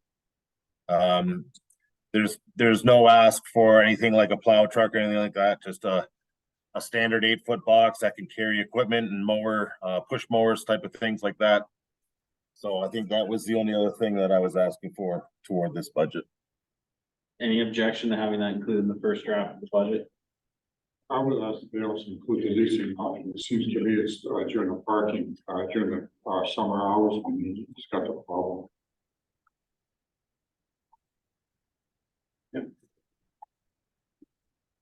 Councilor Hurst? The only other thought here would be what the lifespan of the current pickup truck that's in possession right now, and maybe strategically longer term, if a second truck is approved, then I think it turns into a cycle of replacing assets over the course of time, so that it becomes a sustainable process. My only thought, but I quite agree with Councillor Sapulis' comments of examining the leasing option as well. Okay, so are we, Mr. Gordon? Just a question about the truck, would it also need a trailer for so that 2 mowers could be in 2 separate places at one time? Yes, the truck that would be considered would have a trailer hitch, and it would be capable of towing the other landscape trailer we still currently possess to transport a mower if needed. We currently have a larger landscape trailer that transports both mowers at the same time. But again, with the added flexibility and option to be able to move one mower instead of 2, again, is definitely beneficial for the Parks Department. Are we clear on the other direction around this building and good enough that they can come back with information? We have to go into closed, so we're not gonna get through the rest of it. We'll pause the part and come back. We'll pause and we're gonna close.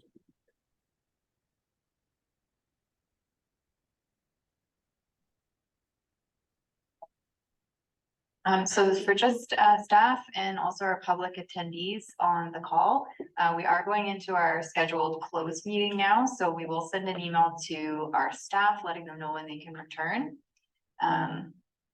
As far as the attendees, I would ask that you just exit the meeting. If I have to sort of remove you from the meeting, then you won't be able to get back in.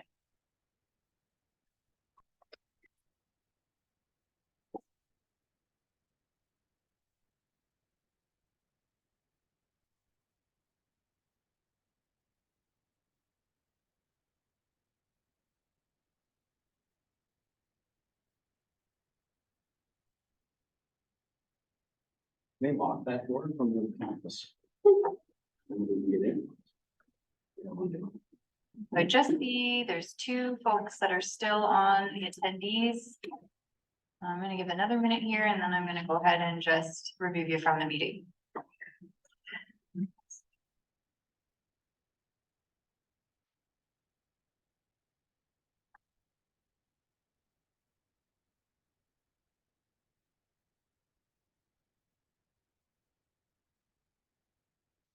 You're ready, you can start reading them.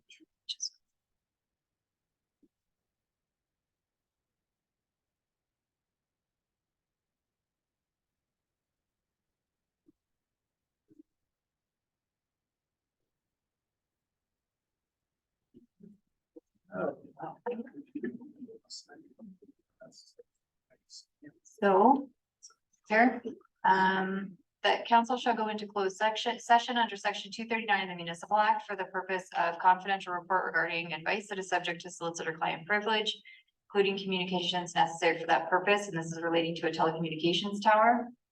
Confidential verbal report regarding advice that is subject to solicitor-client privilege, including communications necessary for that purpose, and this is regarding an Ontario Land Tribunal matter.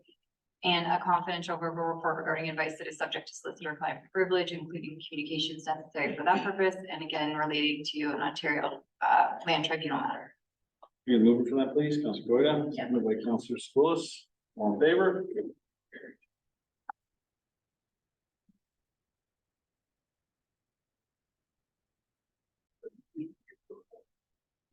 All right, Ms. Whitewash, you want to start with item G on page 130 of our agenda? And I have two, motions to read just Oh, right. back. So the council moves into open session at 5:01 PM.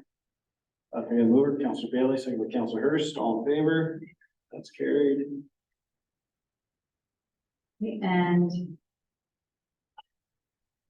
the council receives the confidential report regarding advice that is subject to solicitor-client privilege, including communications necessary for that purpose. That's related to telecommunications tower, confidential reports regarding advice that is subject to solicitor-client privilege related to an Ontario land tribunal matter, and a confidential verbal report regarding advice that is also subject to solicitor-client privilege, and that's regarding another land tribunal matter, and that staff proceed as directed. Thank you, move for that, Councilor Schoolis, second by Councilor Goida, all in favor? Carried.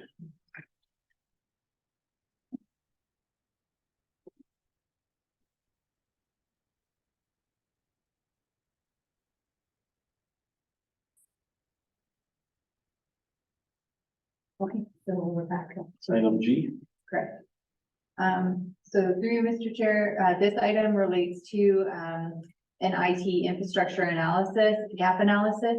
So the last time, that the township sort of did a wholesome review, I believe was in 2013. County did a review, in 2020, again, not specific to the township. And it was related to the KPMG study, as I understand, in terms of shared servicing. So what we're recommending, is that this study be undertaken now, and it would be funded through the modernization grant funding that the township already has available to it, so there'd be no budget impact to the township. But the results of the analysis will be provided back to council during this budget process. And what this analysis could identify are any requirements associated with IT infrastructure upgrades, any other recommendations related to our managed services as well. Anybody opposed? Oh, next. Okay. Okay, so a couple things here. So probably, one of the bigger items is a request coming from our chief building official, and this relates to the addition of a dedicated position in the building department. So this would be a technical position that would be, responsible for monitoring the building permit process, but they'd also be doing plans review, as well as building inspections for sort of minor projects like decks and sheds. They would also offer relief to the building department for holidays, things like that. They'd be in the office, offer some customer service support for technical questions. And so there, as we are aware, these positions are funded through permit fees. However, what we're proposing as well, and this sort of circles back to Councillor Bailey's inquiry about being able to support sort of bylaw related tasks with our site alteration bylaw, and that permit increase of applications and permit processing. We're actually looking to provide council with some costing, doing a 75-25 split of this position, where they would be responsible 25% of the time to process site alteration permits. So it would make sense from an operational perspective, because all of the permits would come through cloud permit. So in terms of processing them, it would be a natural fit for this position. Likewise, they have some technical skill, which would make them an asset for processing bill permits. With that said, though, there would be an impact to the tax levy, because it would not be fully funded through bill permits. Sorry, I just a question, you mentioned the 75-25, why so low for the building department? Sorry, 75 for building, 25 Okay, for bylaw. okay, good. Good to see that. Mhm. Okay.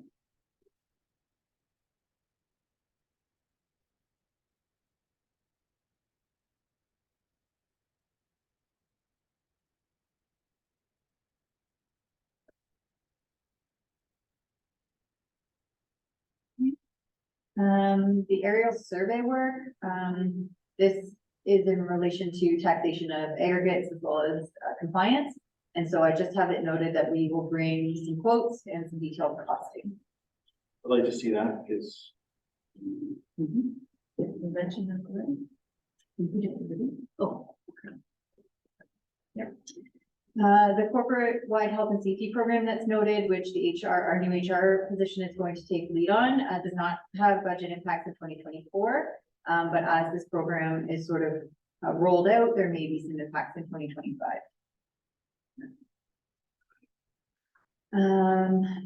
The economic development program, as previously noted, we have begun our application for grant funding for the full 25,000 to support this program getting up and running for 2024. We would want to budget for this in future years, however. we'll back for next year, unless we're into. Correct. Okay. Yep. I think that's it for this section. Our fire chief has just made a comment here around the busyness in the department. And their sort of at capacity is what he thinks. Mayor, our director of finance has suggested increased cost of fuel. Many of the township suppliers have implemented fuel surcharge on invoices. I was wondering if we can have a look at partnering with other municipalities on trying to get a bulk fuel contract together. In other words, reduce our costs or even go through LAS, they provide that service. So item C under Mary. Page 132. Yes. I'd have them even investigate fuel cards at Ultramar. I had a friend that had fuel at his yard, approved container, and he paid more than what he could buy it for at the card block at Ultramar. But anyways, to look at those. Yeah, just look at to see if there's a way to reduce our fuel costs by buying bulk through LAS or with other municipalities. Otherwise, you buy futures on the market and you get the guarantee that you're going to be using a certain amount of fuel and you get a particularly reduced rate.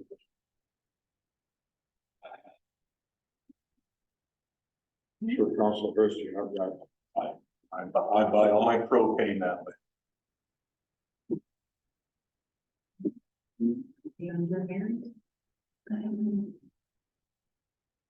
Is it up? Yeah. Sorry. Which one was it? Where you just were. Okay, Oh, I don't see any in there. there, the application, yeah. Okay. Below that. There, no, it was G. No, it was something with C. You don't have a cheap. Sorry. Yeah, mine was C as well. Okay, anything else for that column? Well, her comment, Mary's comment, increasing insurance premium costs, is she proposing we budget more for insurance?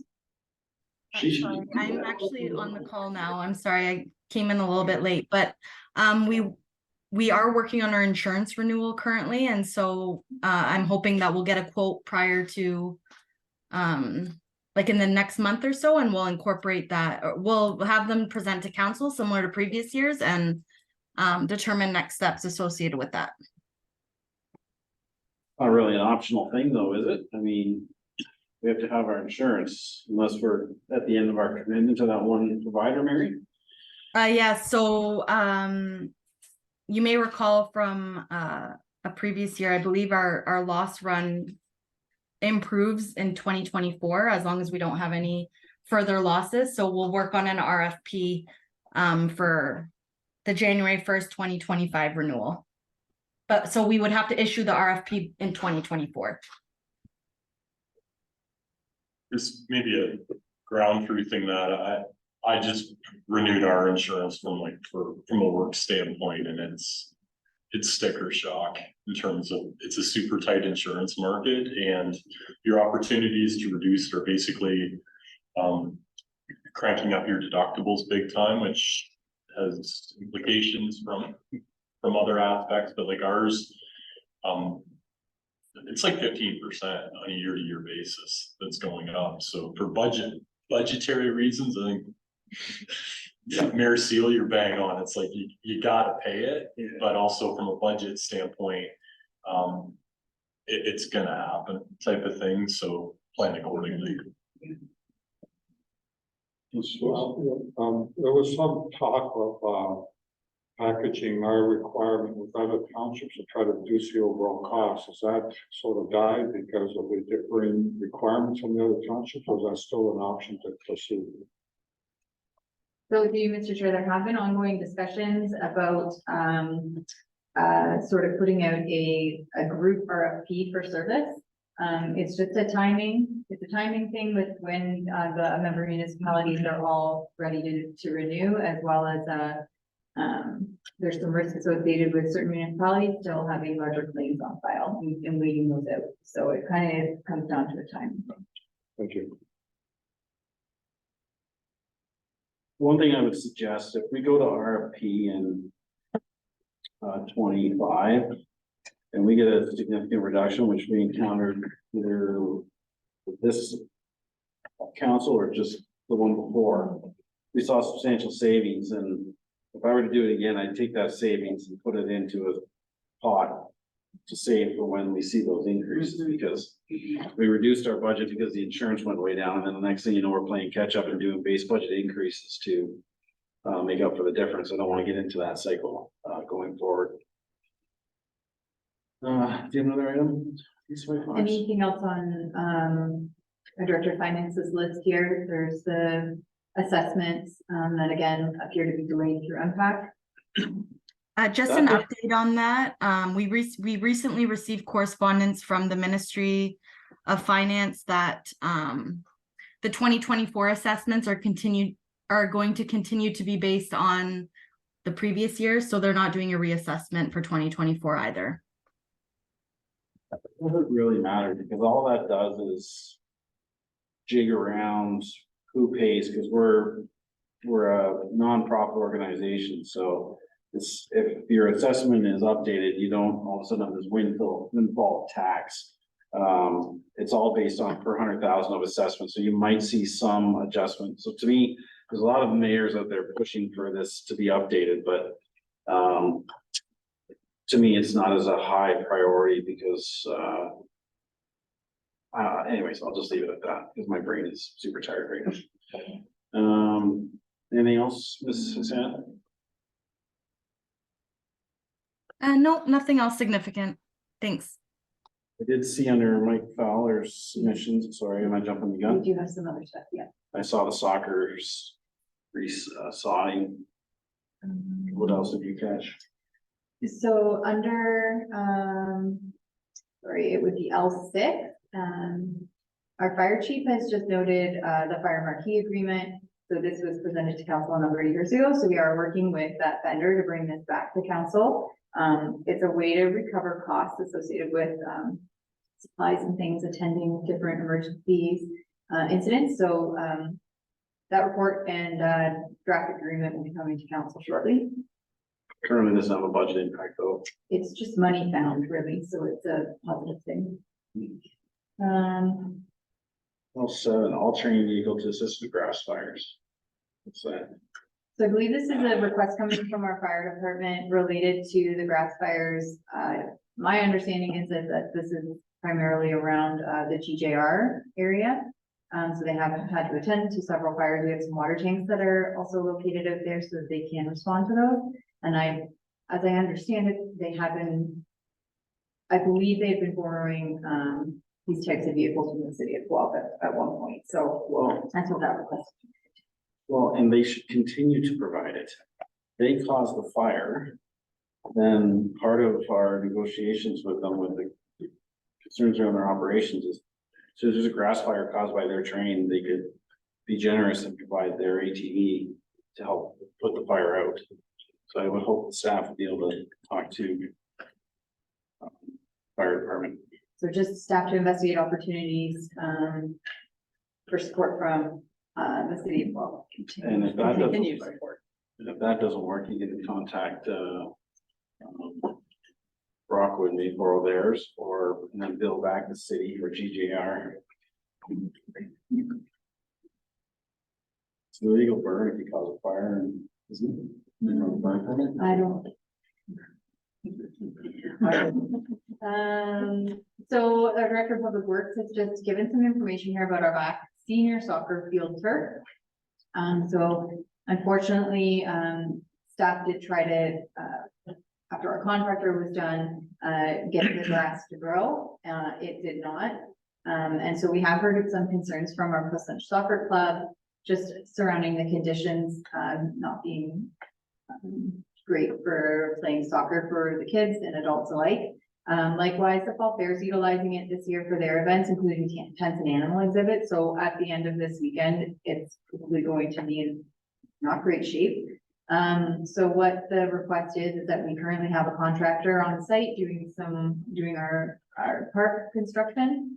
And there may be some benefit in having them also look at resodding the field. There may be some cost savings there, having that contractor already on site with the equipment deployed.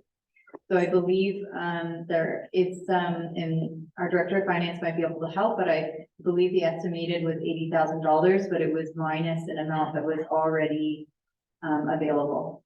I believe the amount that was already available is 35,000. My concern is if the grass won't grow in the soil that's there, will the grass grow that you cut off somewhere else in place there? Councilor Hirsch, you look like you may have something to add. I was, and I realize Mr. Fowler isn't on the line here, but I guess I would ask the question, why didn't they catch in 2023? And in putting sod down, or what was the issue? It was the issue remedy, because my gosh, in 2024, I think I cut my grass every 5 days this year type of thing with so much rain. Is it a drainage issue? Is it a soil quality issue? So rather than spend the money in putting down new sod or reseeding it, what's the root issue, and can that be remedied? And honestly, if it's $80,000, like, are you irrigating it as well, type of thing? It just seems like really expensive. Need a more report on that. You might need soil. I don't know, is there such thing as a soil report? Or how do you know if it'll grow grass or? So through you, Mr. Chair, I think if staff are able to have the opportunity to report back when Mr. Fowler is available, I think that would be preferred. Just if he would have all the details on it. I think there is, I think we do want to look at it shortly, just while the contractor's on site. So likely the September 27th meeting is looking for report back. Good.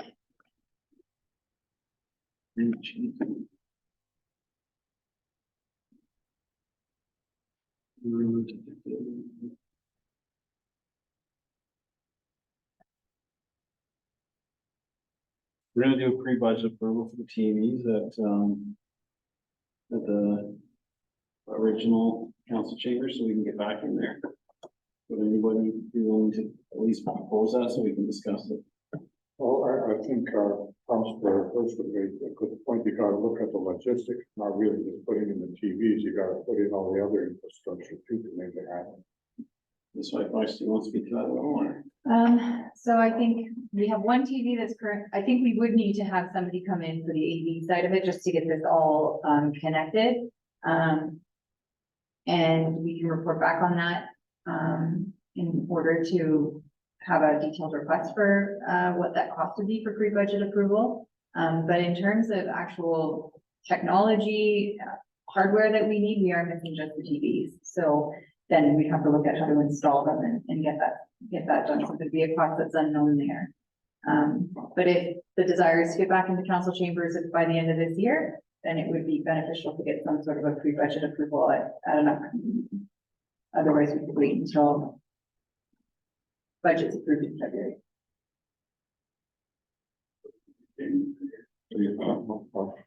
I would agree 5,000 now if they approve to get things started and see if it's, We'll move. I guess, is it imperative that we do it at this meeting, or is it something you can report back on the ballpark at our next meeting that we can still do it as pre-budget approval, but then at least we know what we Can need. you report back in 3 weeks? Either that or in October, In 3 depending weeks? on depending on how quickly we can get a quote from a contractor for the AV part of it. The install. We will do our best to get for one of the upcoming, one of the Needs first. project it on the back wall. So then the audience will, it's a very awkward shaped room to be able to have it visible for everybody. The purple. A big picture of the county might be moving.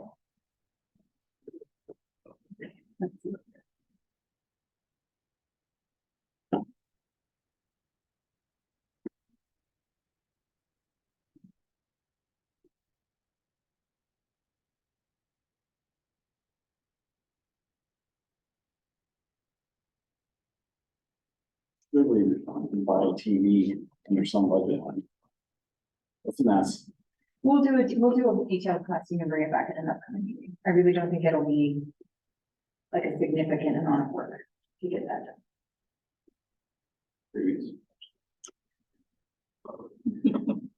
I hear you. Okay. We already talked about the corporate wide safety.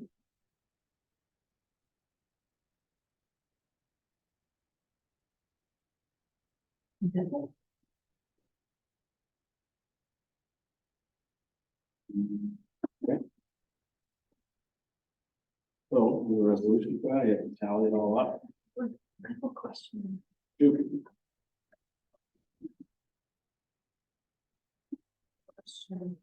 got. Oh, that's Chuck. So I had asked some questions regarding last year's, I don't know where that is. Right here. Cory says she can help. So through you, Mr. Chair, there were some questions that were submitted as part of this by Councilor Bailey. Those have been included in the formal questions that were provided back to council and are posted online. So Councilor Bailey, if you are okay, I'll just read them out. Yes, I can. Okay, thank you. So the one question was follow up on our 2022 comment regarding a formal direction for aggregate peer review process. So what this is related to is our monitoring reports for aggregate. Certain reports are recoverable from the operator and certain are not. And so the question was related to if staff had enough direction on this. And so the response was that monitoring reports where the costs are recoverable from the operator are directly sent to the peer review. So council gets to see those peer reviews. We don't look for direction on that. And then we recover the costs. All other reports are included on the council agenda without that peer review. And then staff look to direction from council as to whether we should send these out. Knowing that those costs are not recoverable. And so the budget is funded accordingly. Okay, and I think this stemmed from, and correct me if I'm wrong, maybe Councillor Sepoulis remembers, but I think history had it that all applications and amendments were automatically forwarded on for peer review, regardless of whether it was recoverable or not. So This was way back when. My recollection was that the council agreed to just do the annual reports. perhaps, are you looking for what the objection letter? Is it related to, Well, I think that's automatic anyway, right? that we had direction recently to object to any new or amend or Yeah, no, I think it was the annual reports and then any amendment reports we received. What are you trying to get at? Where are we trying? Automatically, staff would have send it for peer review, whether it's recoverable or not. and do we want to do that? So then, and then you're trying to figure out which reports that would cover, because then you need to figure out how much it's gonna cost, right? Well, and through you, Mr. Chair, if that's the case, and I believe the discussion was some of these reports, if we automatically send them, we're funding the review where there may not be an issue. And so we wanted to have a discussion at council before we automatically incur those costs, because in some cases, there's no So, benefit. so the problem is the terminology, automatic review. Staff should have the discretion to send for review. Because automatic would then mean that you're sending up something to be reviewed that you didn't see a concern with. And what Councilor Bailey's trying to fix Or would like to be fixed, is that if there's a concern identified by staff, instead of them bringing it to us to say, hey, we have a concern, you want them to be able to send it off for review and just expedite the process, because if there's a concern, it might be the damage done. You know, if there's a 2-week turn or 2-cycle turnaround for the review. Is that what you're trying to? Yeah, and historically, that's what happened with Roselle Pit. That something came in, there was a delay. Well, that was just a new application. That was, Came in. in respect to the Roselle Pit, it was a major amendment that was posted on the ERO that we did not have direction to object to on principle. Okay, so it so wasn't- now we've established that. That's related to. Okay. Yeah, changes to the license versus the monitoring Okay. of the pits. So back to any report, so we need to figure out. If staff highlight a concern on a report that you don't have authority to send for review.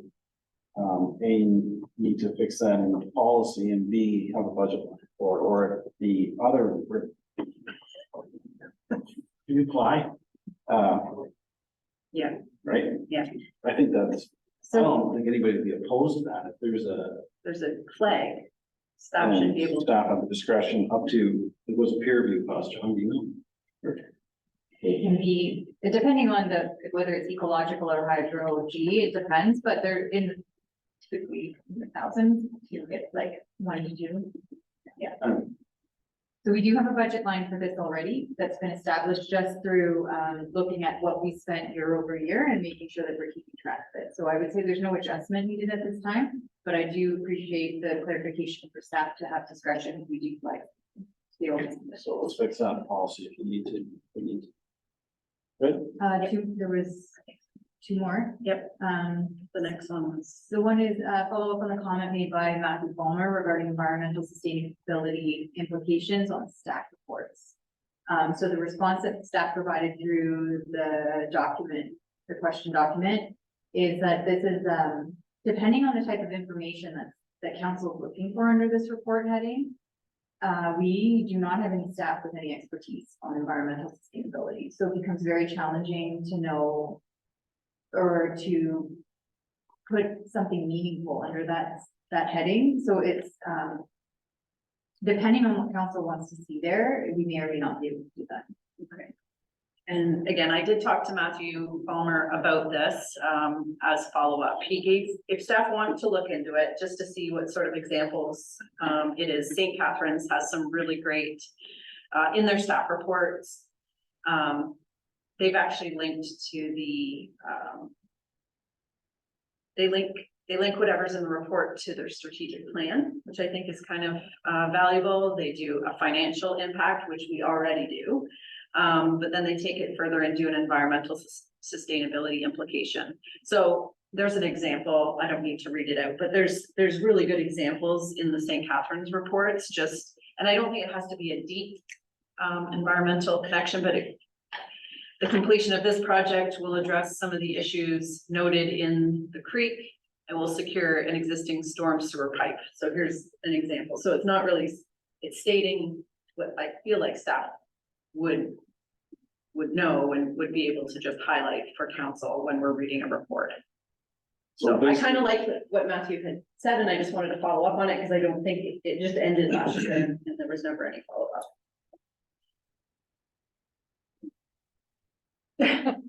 I so don't, what are you saying, that if we do a road improvement and they do French drain, you wanna see that, hey, we did a French drain that would slow down the water, or is that kind of the idea? Is it- well, yeah, this example says the project improves the existing culvert under the walkway along the hydro corridor. You know, this is their example, but I wouldn't know that information unless it's put in the report, and I wouldn't know to ask. So what she's saying is if there's any impacts that divert garbage or, you know, if we put out an extra 5 garbage cans, and we can state that, you know, we collected more recycling because it didn't end up in the roadside ditch, those kinds of things, the things that, you know, we've implemented that have environmental impacts of a positive nature, if it's not Yeah. abundantly clear in the report, a little one-liner saying, we expect to see, or I don't know, the truck they buy is a hybrid, and we expect to see a reduction in, you know, 300 liters of fuel burned this year. So nothing that needs an expert to report to council, but if we're having some initiatives that result in less fuel burn, you know, but that comes part of the purchasing part, so. Maybe just have staff as that as a takeaway that you see opportunities to highlight some environmental aspects that are of positive nature to just bring them to town council. Yeah, I think this Yeah, is, I am trying to stay through the COLA. oh, sorry. I think this is just a, let's think bigger, it's a Remember, we're mindset, small. it's how can we should be having our environment in our minds as we're going through some things, and it's just a way to flag, how is this helping us in the bigger world? Okay. I think it's very much. Anything else? Okay, skip ahead, go ahead. No, we got one more, don't you? I don't know. It was, if detour traffic increases infrastructure usage, how does this impact the asset replacement timing? So I don't know if this was directly related, but it came up as a question. Yeah, no. We had conversations about that. I brought it up. MTO meeting, weren't you there? So we're discussing it with the MTO. It sounds like there's a flavor from the province that if there's from detours in 401, there's infrastructure damage, costs recoverable to their insurance. Staff and I brought that up with them. I believe we'll continue to advocate for that. Can we just make a note? And we either that, and I would like to make that a delegation to the Minister of Finance or the appropriate ministry, Roma. Does that work? Councilor Bailey? Yes, I like that. Yeah. I know that would make Mike's day. Is there any way to also do that from a county roads? Well, Let's just worry about us right now. okay. No, the county roads out and the county roads detouring it Oh, onto I see what you're municipal roads. Is there any recovery? It would all be under one umbrella because it's not the county recovering money from, it's the insurer of the person that caused the accident. Okay, Would be the, or the bridge is out. I have one piece of clarification, part of the recommendation, or the direction we're seeking to get from council, are there any, recommended changes or updates to the budget development and control policy? Here. yeah. But, keep the budget meeting separate from everything else. Okay, we can deal with that for our, a different, for our meeting schedule. After today, no more budget meetings with other stuff. We're gonna be cognizant of meetings, but. Does anybody have anything else? I'm trying. I have to try it. Yeah, read the rest. of it. Okay. That report ADM 2023-046 entitled Budget Process and Service Level Review be received, and that the current budget development and control policy be utilized as the guiding document for the preparation of the 2024 budget as presented. And that staff be directed to prepare the 2024 budget annual report back with more information based on the direction provided from council and the comment summaries attached to Schedule A to the September 6, 2023 council meeting minutes. And we were, put in that resolution, the budget meeting is separate from other meetings. And stuff. We'll fix that. Don't worry. All right, mover for that, please. Councilor Bailey, second by Councilor Hurst. This is the first iteration. We're gonna get lots of books of this, so it'll be good jump off point. Okay, all in favor? Carried. Cola, who's talking about it? Mr. Sam. Hello, council. Sorry, my daughter's here, just because it's a little bit later. So I'm just gonna go to my report. Since you're with your daughter. Pardon? Carry on. They are, honey, I'm in a meeting. Okay, so basically this report is just discussing what the recommendation is for COLA, and it's in accordance with the budget development and control policy. And so I'd be happy to answer any of council's questions, but just to outline, there's a table in the report that discusses what the carry forward was from last year and what it is recommended to be related to the January 1st, 2024 budget as well. As you can see, the carry forward amount is decreasing because the May to May CPI is only 3.1%, and our cap is the 4% as we approved last year through policy changes. I'd be happy to answer any of council's questions. Go. Me? Yes, you, I don't have any questions. well, you want to be here for it. I thought you I just, you it's just want an to be here. important conversation. Okay. I want to be here, but I don't have any questions. All right, Counselor Hurst. No questions. I appreciate the background information. That was quite valuable in the report, so thank you. Schools. I just have one comment. My concern is we're gonna have a review of the compensation in 2024. And if there's budget room, I'd like to suggest we up the ante from 4% to maybe 5%, just to stay ahead of the game, rather than getting a big hit in 2025. I see both sides. Counselor Bailey? I have no questions on the report. All I'm asking is to keep an open mind. I'm not Sure. saying, see where the budget stands and all that. My concern is we don't want to, all of a sudden, the compensation says we need to up the ante up to 10% because we haven't caught up. Yeah, I hear you, Counselor Schools. We also have the policy and, you know, it's similar to me having. What if I were to say, no, I only want to go 3% this year because it was 3.1? We have the policy says 4 max. Remember how Glenn wanted that consistency, everything. So I agree, open mind, let's see how it's like. Yeah. Now you got something, now you have something to I say. do. Maybe just like to sort of achieve goals is in the COLA, like the increase to wages is 4%, that additional 1% if there's room, got put into just like a contingency, like a reserve for when the results of the whatever, the assessment comes, and then we have some money already set aside to soften whatever the. Good idea. Yeah. Good idea. I would support that as well. So either way, just, if there's room in the budget, yeah, Carry basically, forward. The carry forward, you mean?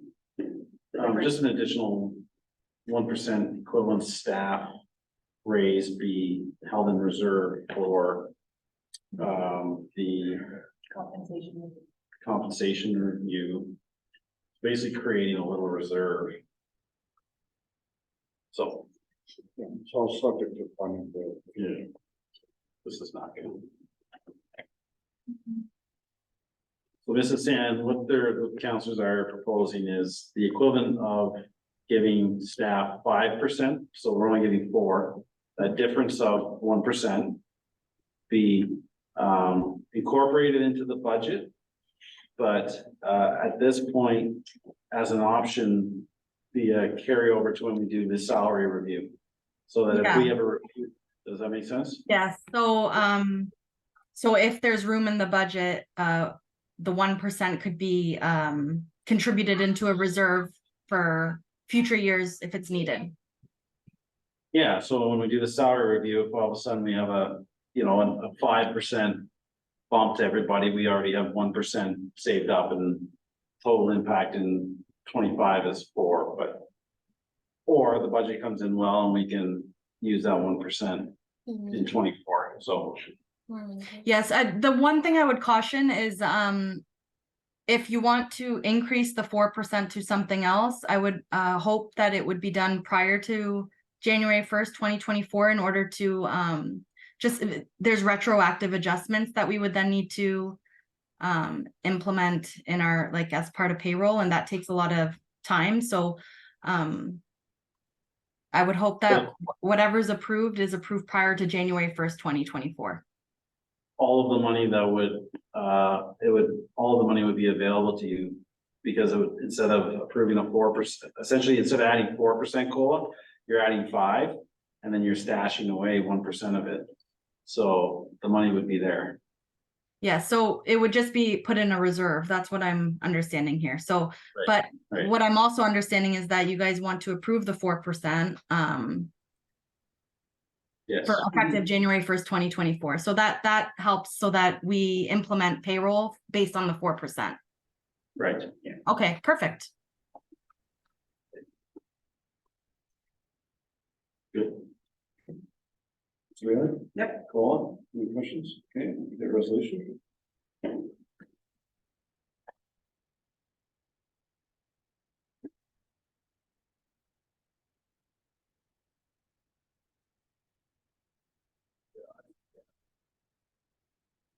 The report FAN 2023-026 entitled 2024 proposed cost of living adjustment be received. And the council approved the cost of living adjustment of 4% effective January 1st, 2024, with the remaining 2.9% cost of living adjustment to be added to the cost of living adjustment approved in the 2025 budget and future year budget as needed. And the council consider, subject to budget considerations, allocating an additional 1% COLA increase to be contributed into a reserve for future years. Okay, move that, please. Suppose. Second by Councilor Goida, any last concern? All in favor? Carried. All right, thanks. All right, consent agenda. Do you have any items for consent agenda that you want to pull out? Councilor Goida? Yeah.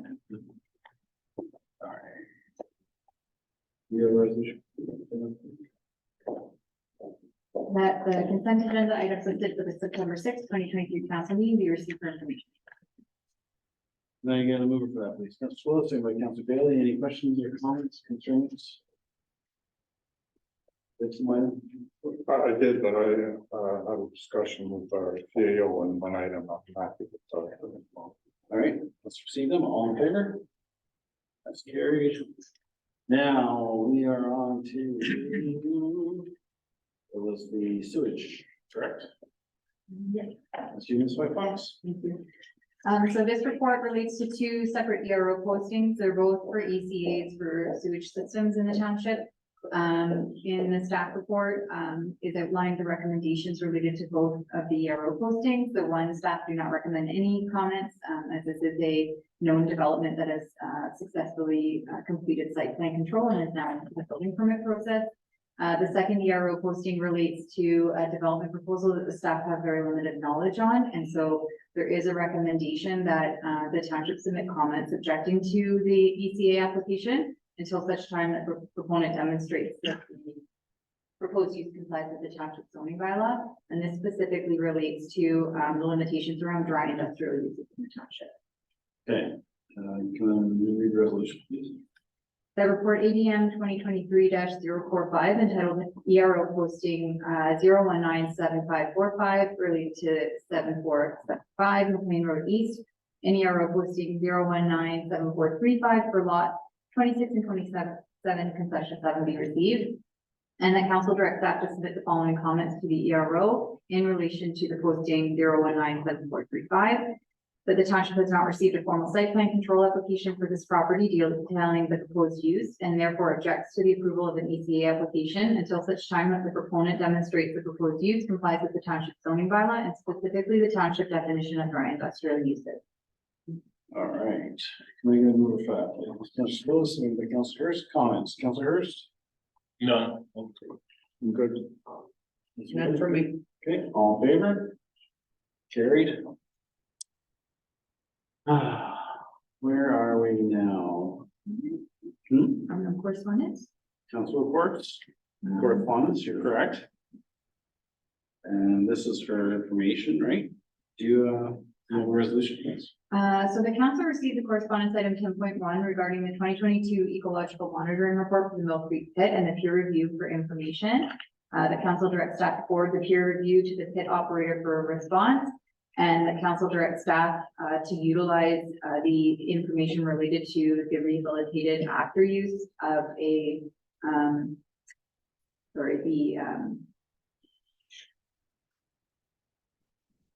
wetland, the wetland,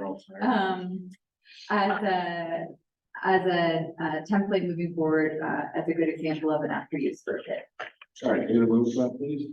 Not to hurry, second by Councilor, all right, discussion on this one question. Maybe you want to discuss a little bit about the use of it? Certainly. So through you, Mr. Chair, what was identified in the report was the way the pit operator has rehabilitated the site and creating various wetlands. So the township just note, or staff note that council has expressed an interest in being more involved with the rehabilitated end use of pits in the township. So again, just noting that this could be an excellent sample or a template that could be used, when we're looking at new pit applications. It doesn't necessarily have to be the sole or exclusive end use of a rehabilitated pit, but it certainly, brings value back to the area in terms of, the animal species and just reestablishing a wetland. So staff are just looking for that formal direction, as noted in the draft. Any comments? First? Yeah, I'm supportive of township staff providing aggregate operators direction of what is considered good or best practice in terms of pit remediation. I think this is important for the long-term economic sustainability of the community. So I think this is good. I look forward to seeing more information and how it's actually implemented and how an aggregate operator would receive it. I echo Councillor First comments. I have two other comments on the report unrelated to the rehabilitation. In the letter report that Hardin's submitted, it makes a statement about fish, and it doesn't make a follow-up discussion whether or not they agree with the statement that's provided in the pit operators comments with respect to fish. So I think we need to hear from Hardin on that. And whatever the responses, I think I should also be conveyed to the pit operator. I suspect Hardin will say he disagreed with it because he highlighted, but didn't say anything in the letter report. The other comment was the WSAP report has a recommendation that says, concerning the extensive history of surface water monitoring data demonstrating a lack of surface water flow impacts by the pit operations, consideration should be given to reducing the surface water monitoring program. I see the Hardin's report says we got problems. These guys want to cut back on that. So my comment is, let's get Hardin to say something to us and put also that in the report, in the letter to the pit operator. Because I don't think we should be reducing the monitoring at Hardin's. Yeah, unless it's contract, I can't see that. No. So through Mr. Chair, just one clarification, does council want to see this back prior to staff spending or just then? No, proceed? I would like to just, whatever Hardin says, I guide his judgment and just carry on, so don't bring it back. Comfortable with that? Councilor Bailey? Yes. Comfortable with that. Okay. Any comments around the rehabilitation? Yeah, well, just a question about it. I think it's great. I think these are good samples, to use that are good baselines, maybe. And I guess maybe you can just help me out. At what point do those discussions happen where the township can give their input on rehabilitation? Is that the very beginning when a application is put in? Yeah, so if you, Mr. Chair, it's done through the beginning with these, when a new pit application is proposed. And again, those types of requirements can be sort of cemented into a development agreement as well. Great, thank you. Any further? We can vote on that, right? All in favor? And that covers all of them, doesn't it? It is. Now we're on June 4th, correct? You're right. All right, so I need to discuss AMO. We arrived Sunday. We had a town hall meeting scheduled for 2. We moved it from previous year from 10 till 2 because a lot of members elected officials are traveling, so we're hoping for more attendance. It was lightly attended in my opinion versus the full virtual version years previous. For whatever reason, they elected some new members to the executive, I was re-elected as chair to that one. We got into the meeting after elections, we had we had a delegation with Minister of Finance first, no, I believe it was Minister Smith of MNRF at 4:15, so we were on a tight timeline. We're working through the agenda. We didn't have a lot of time for the drone company to do their presentation. I didn't feel it did a great service or justice to their service that they provide. They spent a lot of time speaking about the legalities of being able to fly a drone, and what we really need to hear was whether you're allowed or not, but I wanted to see, examples of, a flyover, but because of the shortened time frame, we didn't see that, so I'd like to maybe get them in front of TAPMO again, but overall, the meeting went well, just not as productive as I would like, because of the unfortunate that delegation. So we moved to the delegation, and it was myself, Mayor Barden, Councillor Ballmer, there was a couple other deputy mayor from Lincoln and another mayor. And anyway, so we opened, and Councillor Barden spoke to tipping fees, which is one of the requests which he's been pushing. Wants to receive a fee for the fill being brought into the agri operations. And he spoke of some examples in his community, but I'm more in line with only receiving whatever the equivalent of a levy would be, because part of me feels like you're selling our soul to the,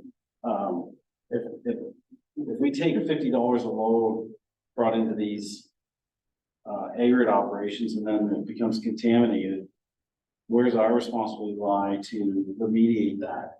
Whereas if we just focus on taking the money that, the hauling would impact our infrastructure, then we're not complicit to the taking of the fill. So there's a bit of a difference of opinion there at TAPMO. So part of my role as chair, I sometimes need to advocate for things, but for us, I feel we should focus on the levy.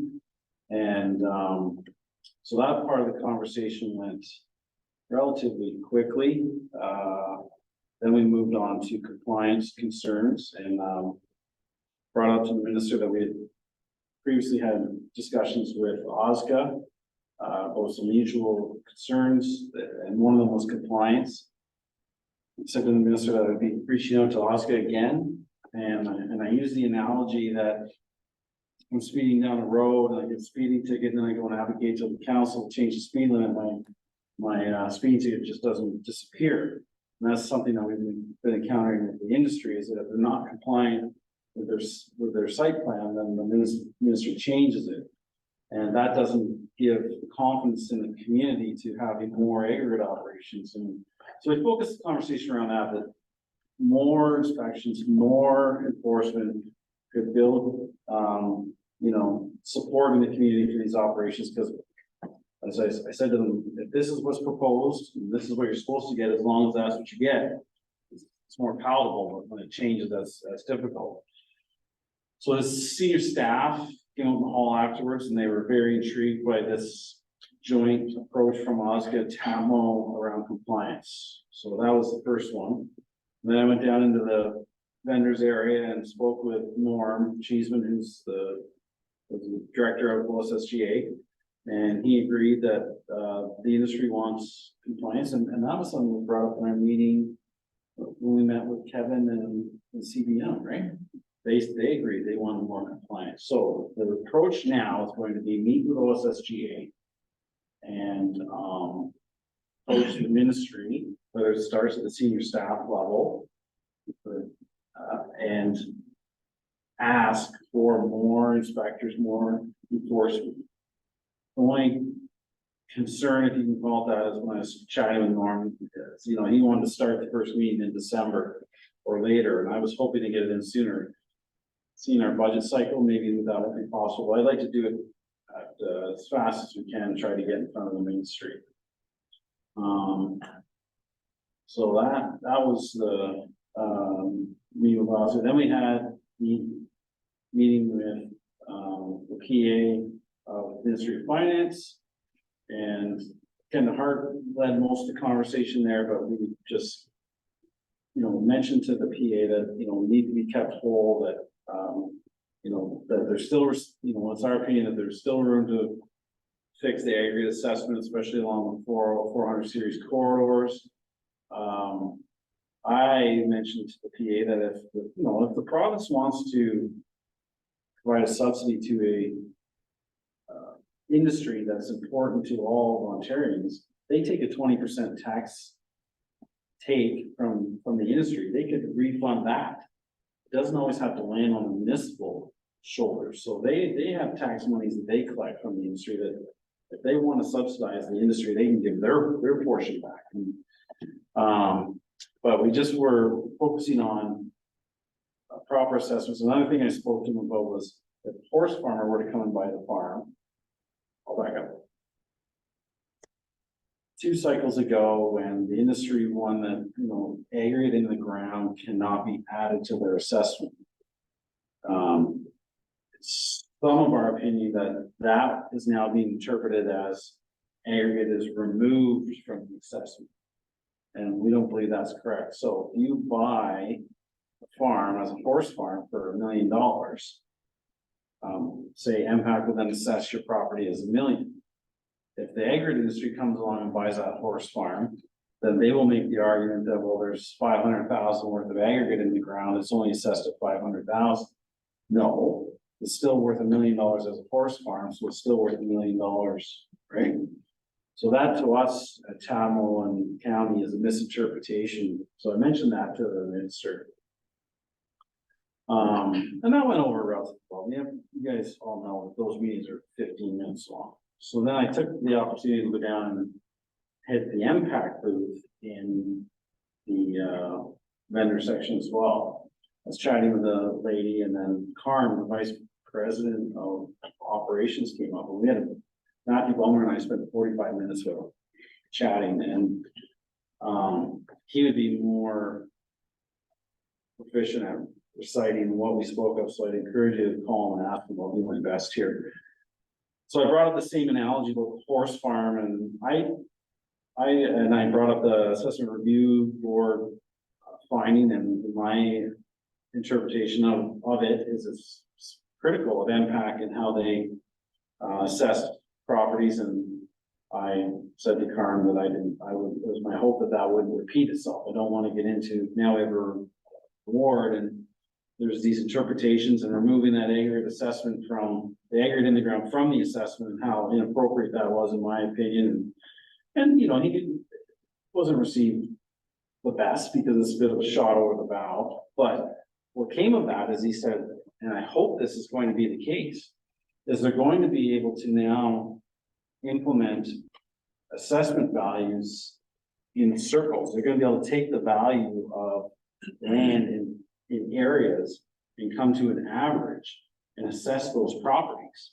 And they're going to remove farm to farm, which they've done historically, farmer to farmer sales, because they seem to be at a discounted rate, so that kind of skews the numbers.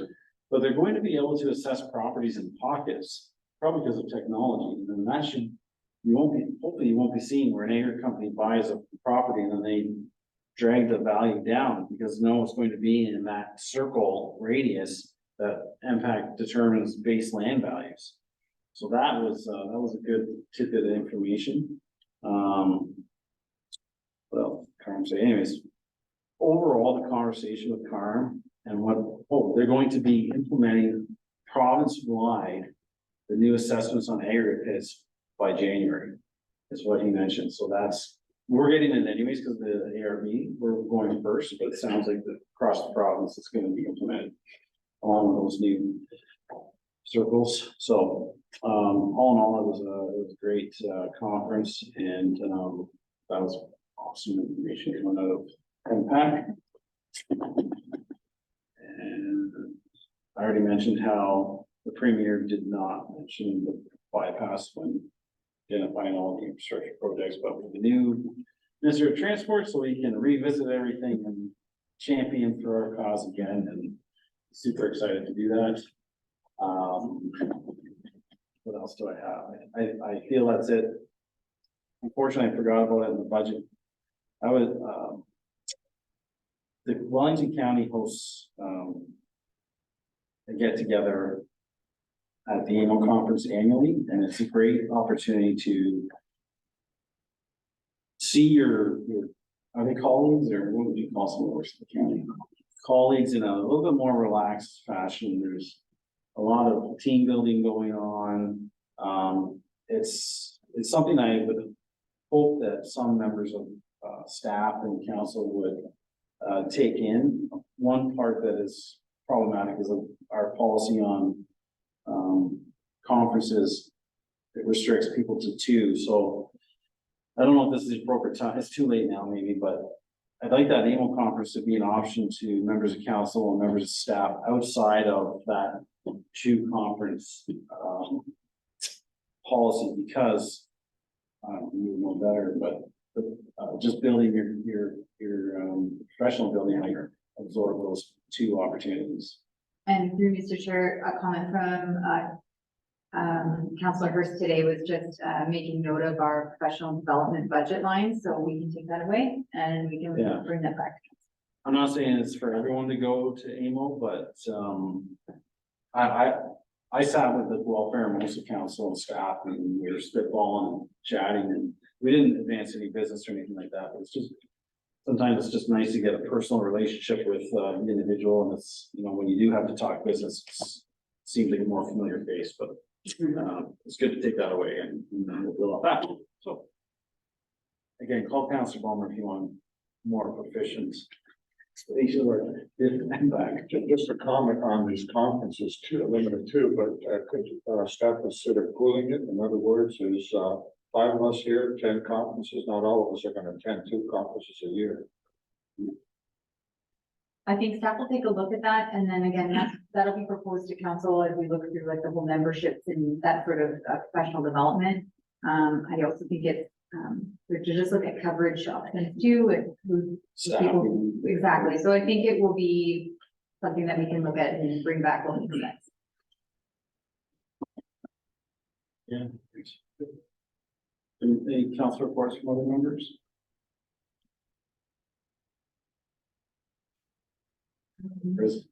Resolution received that? Sorry? Moved by Councilor Bailey and Councilor Skoulas. All in favor? That's the council report. Bylaws. Nice. No announcements. Do you have something, Councilor Bailey? We're gonna go in order. I assume you're gonna announce the fall fair. I'll let you. No, I'm going to announce the Bad Knob Barbecue.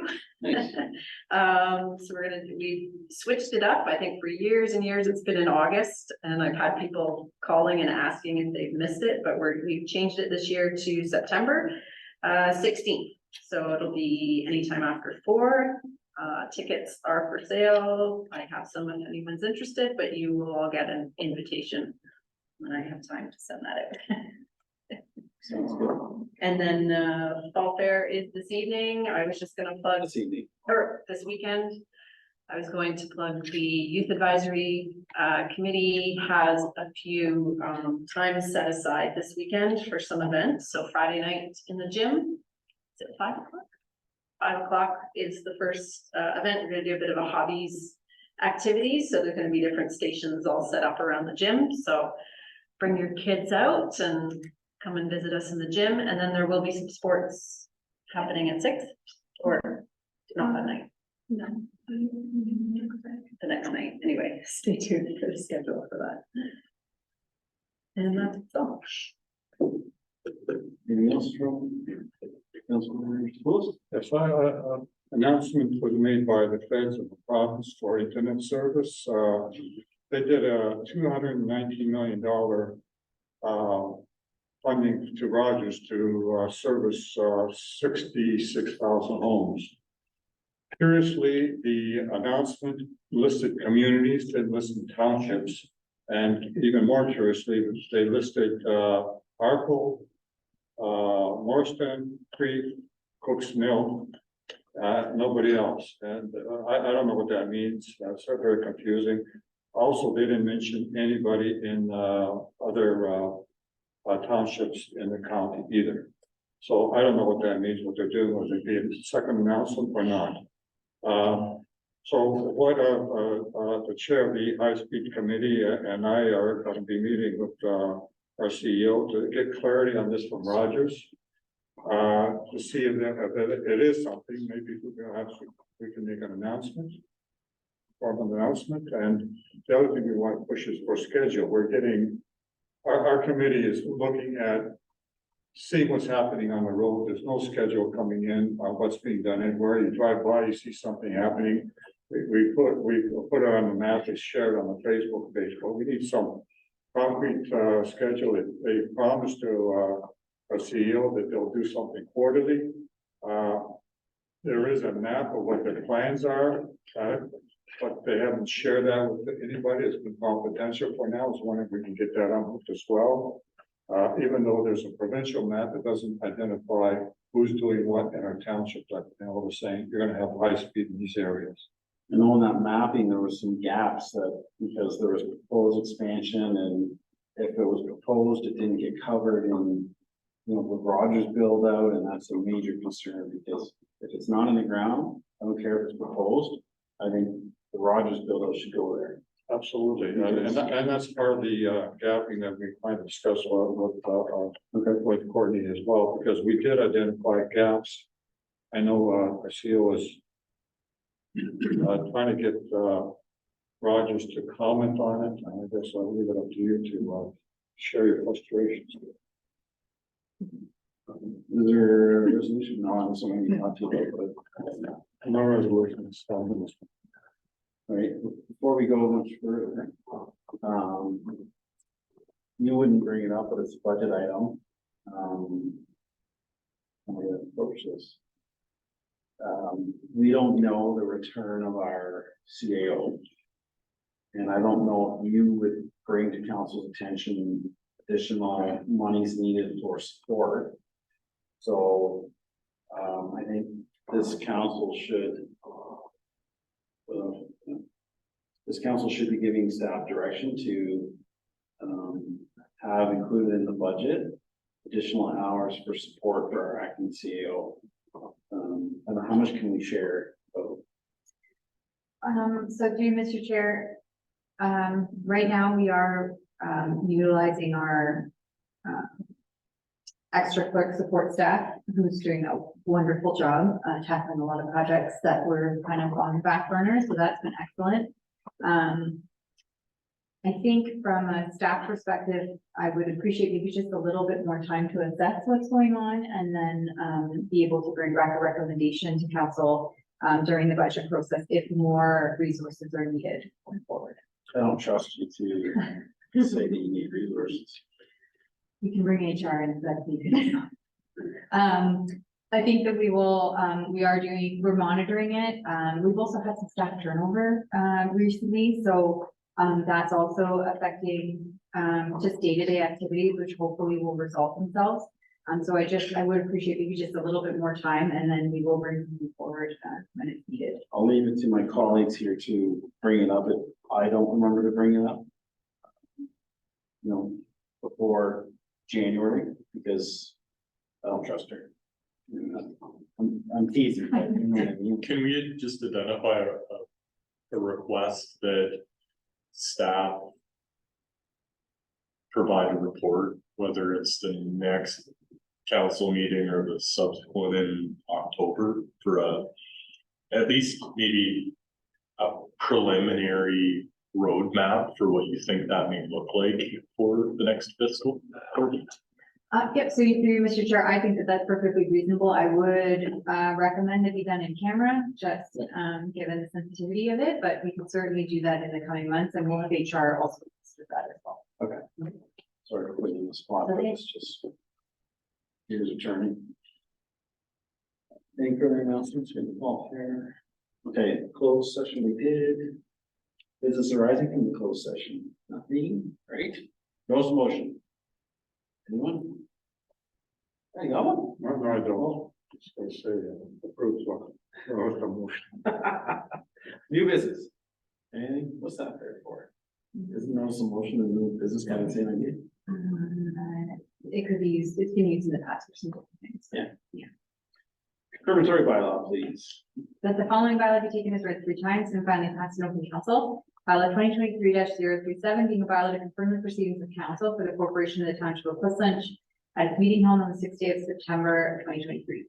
Can we move that, please? Councilor Sewell, second by Councilor Bailey. All in favor? Then we have adjournment. Council hereby adjourns at 6:11 PM. Speaker, awesome. Councilor Bailey, Councilor Hurst, all in favor? Carried.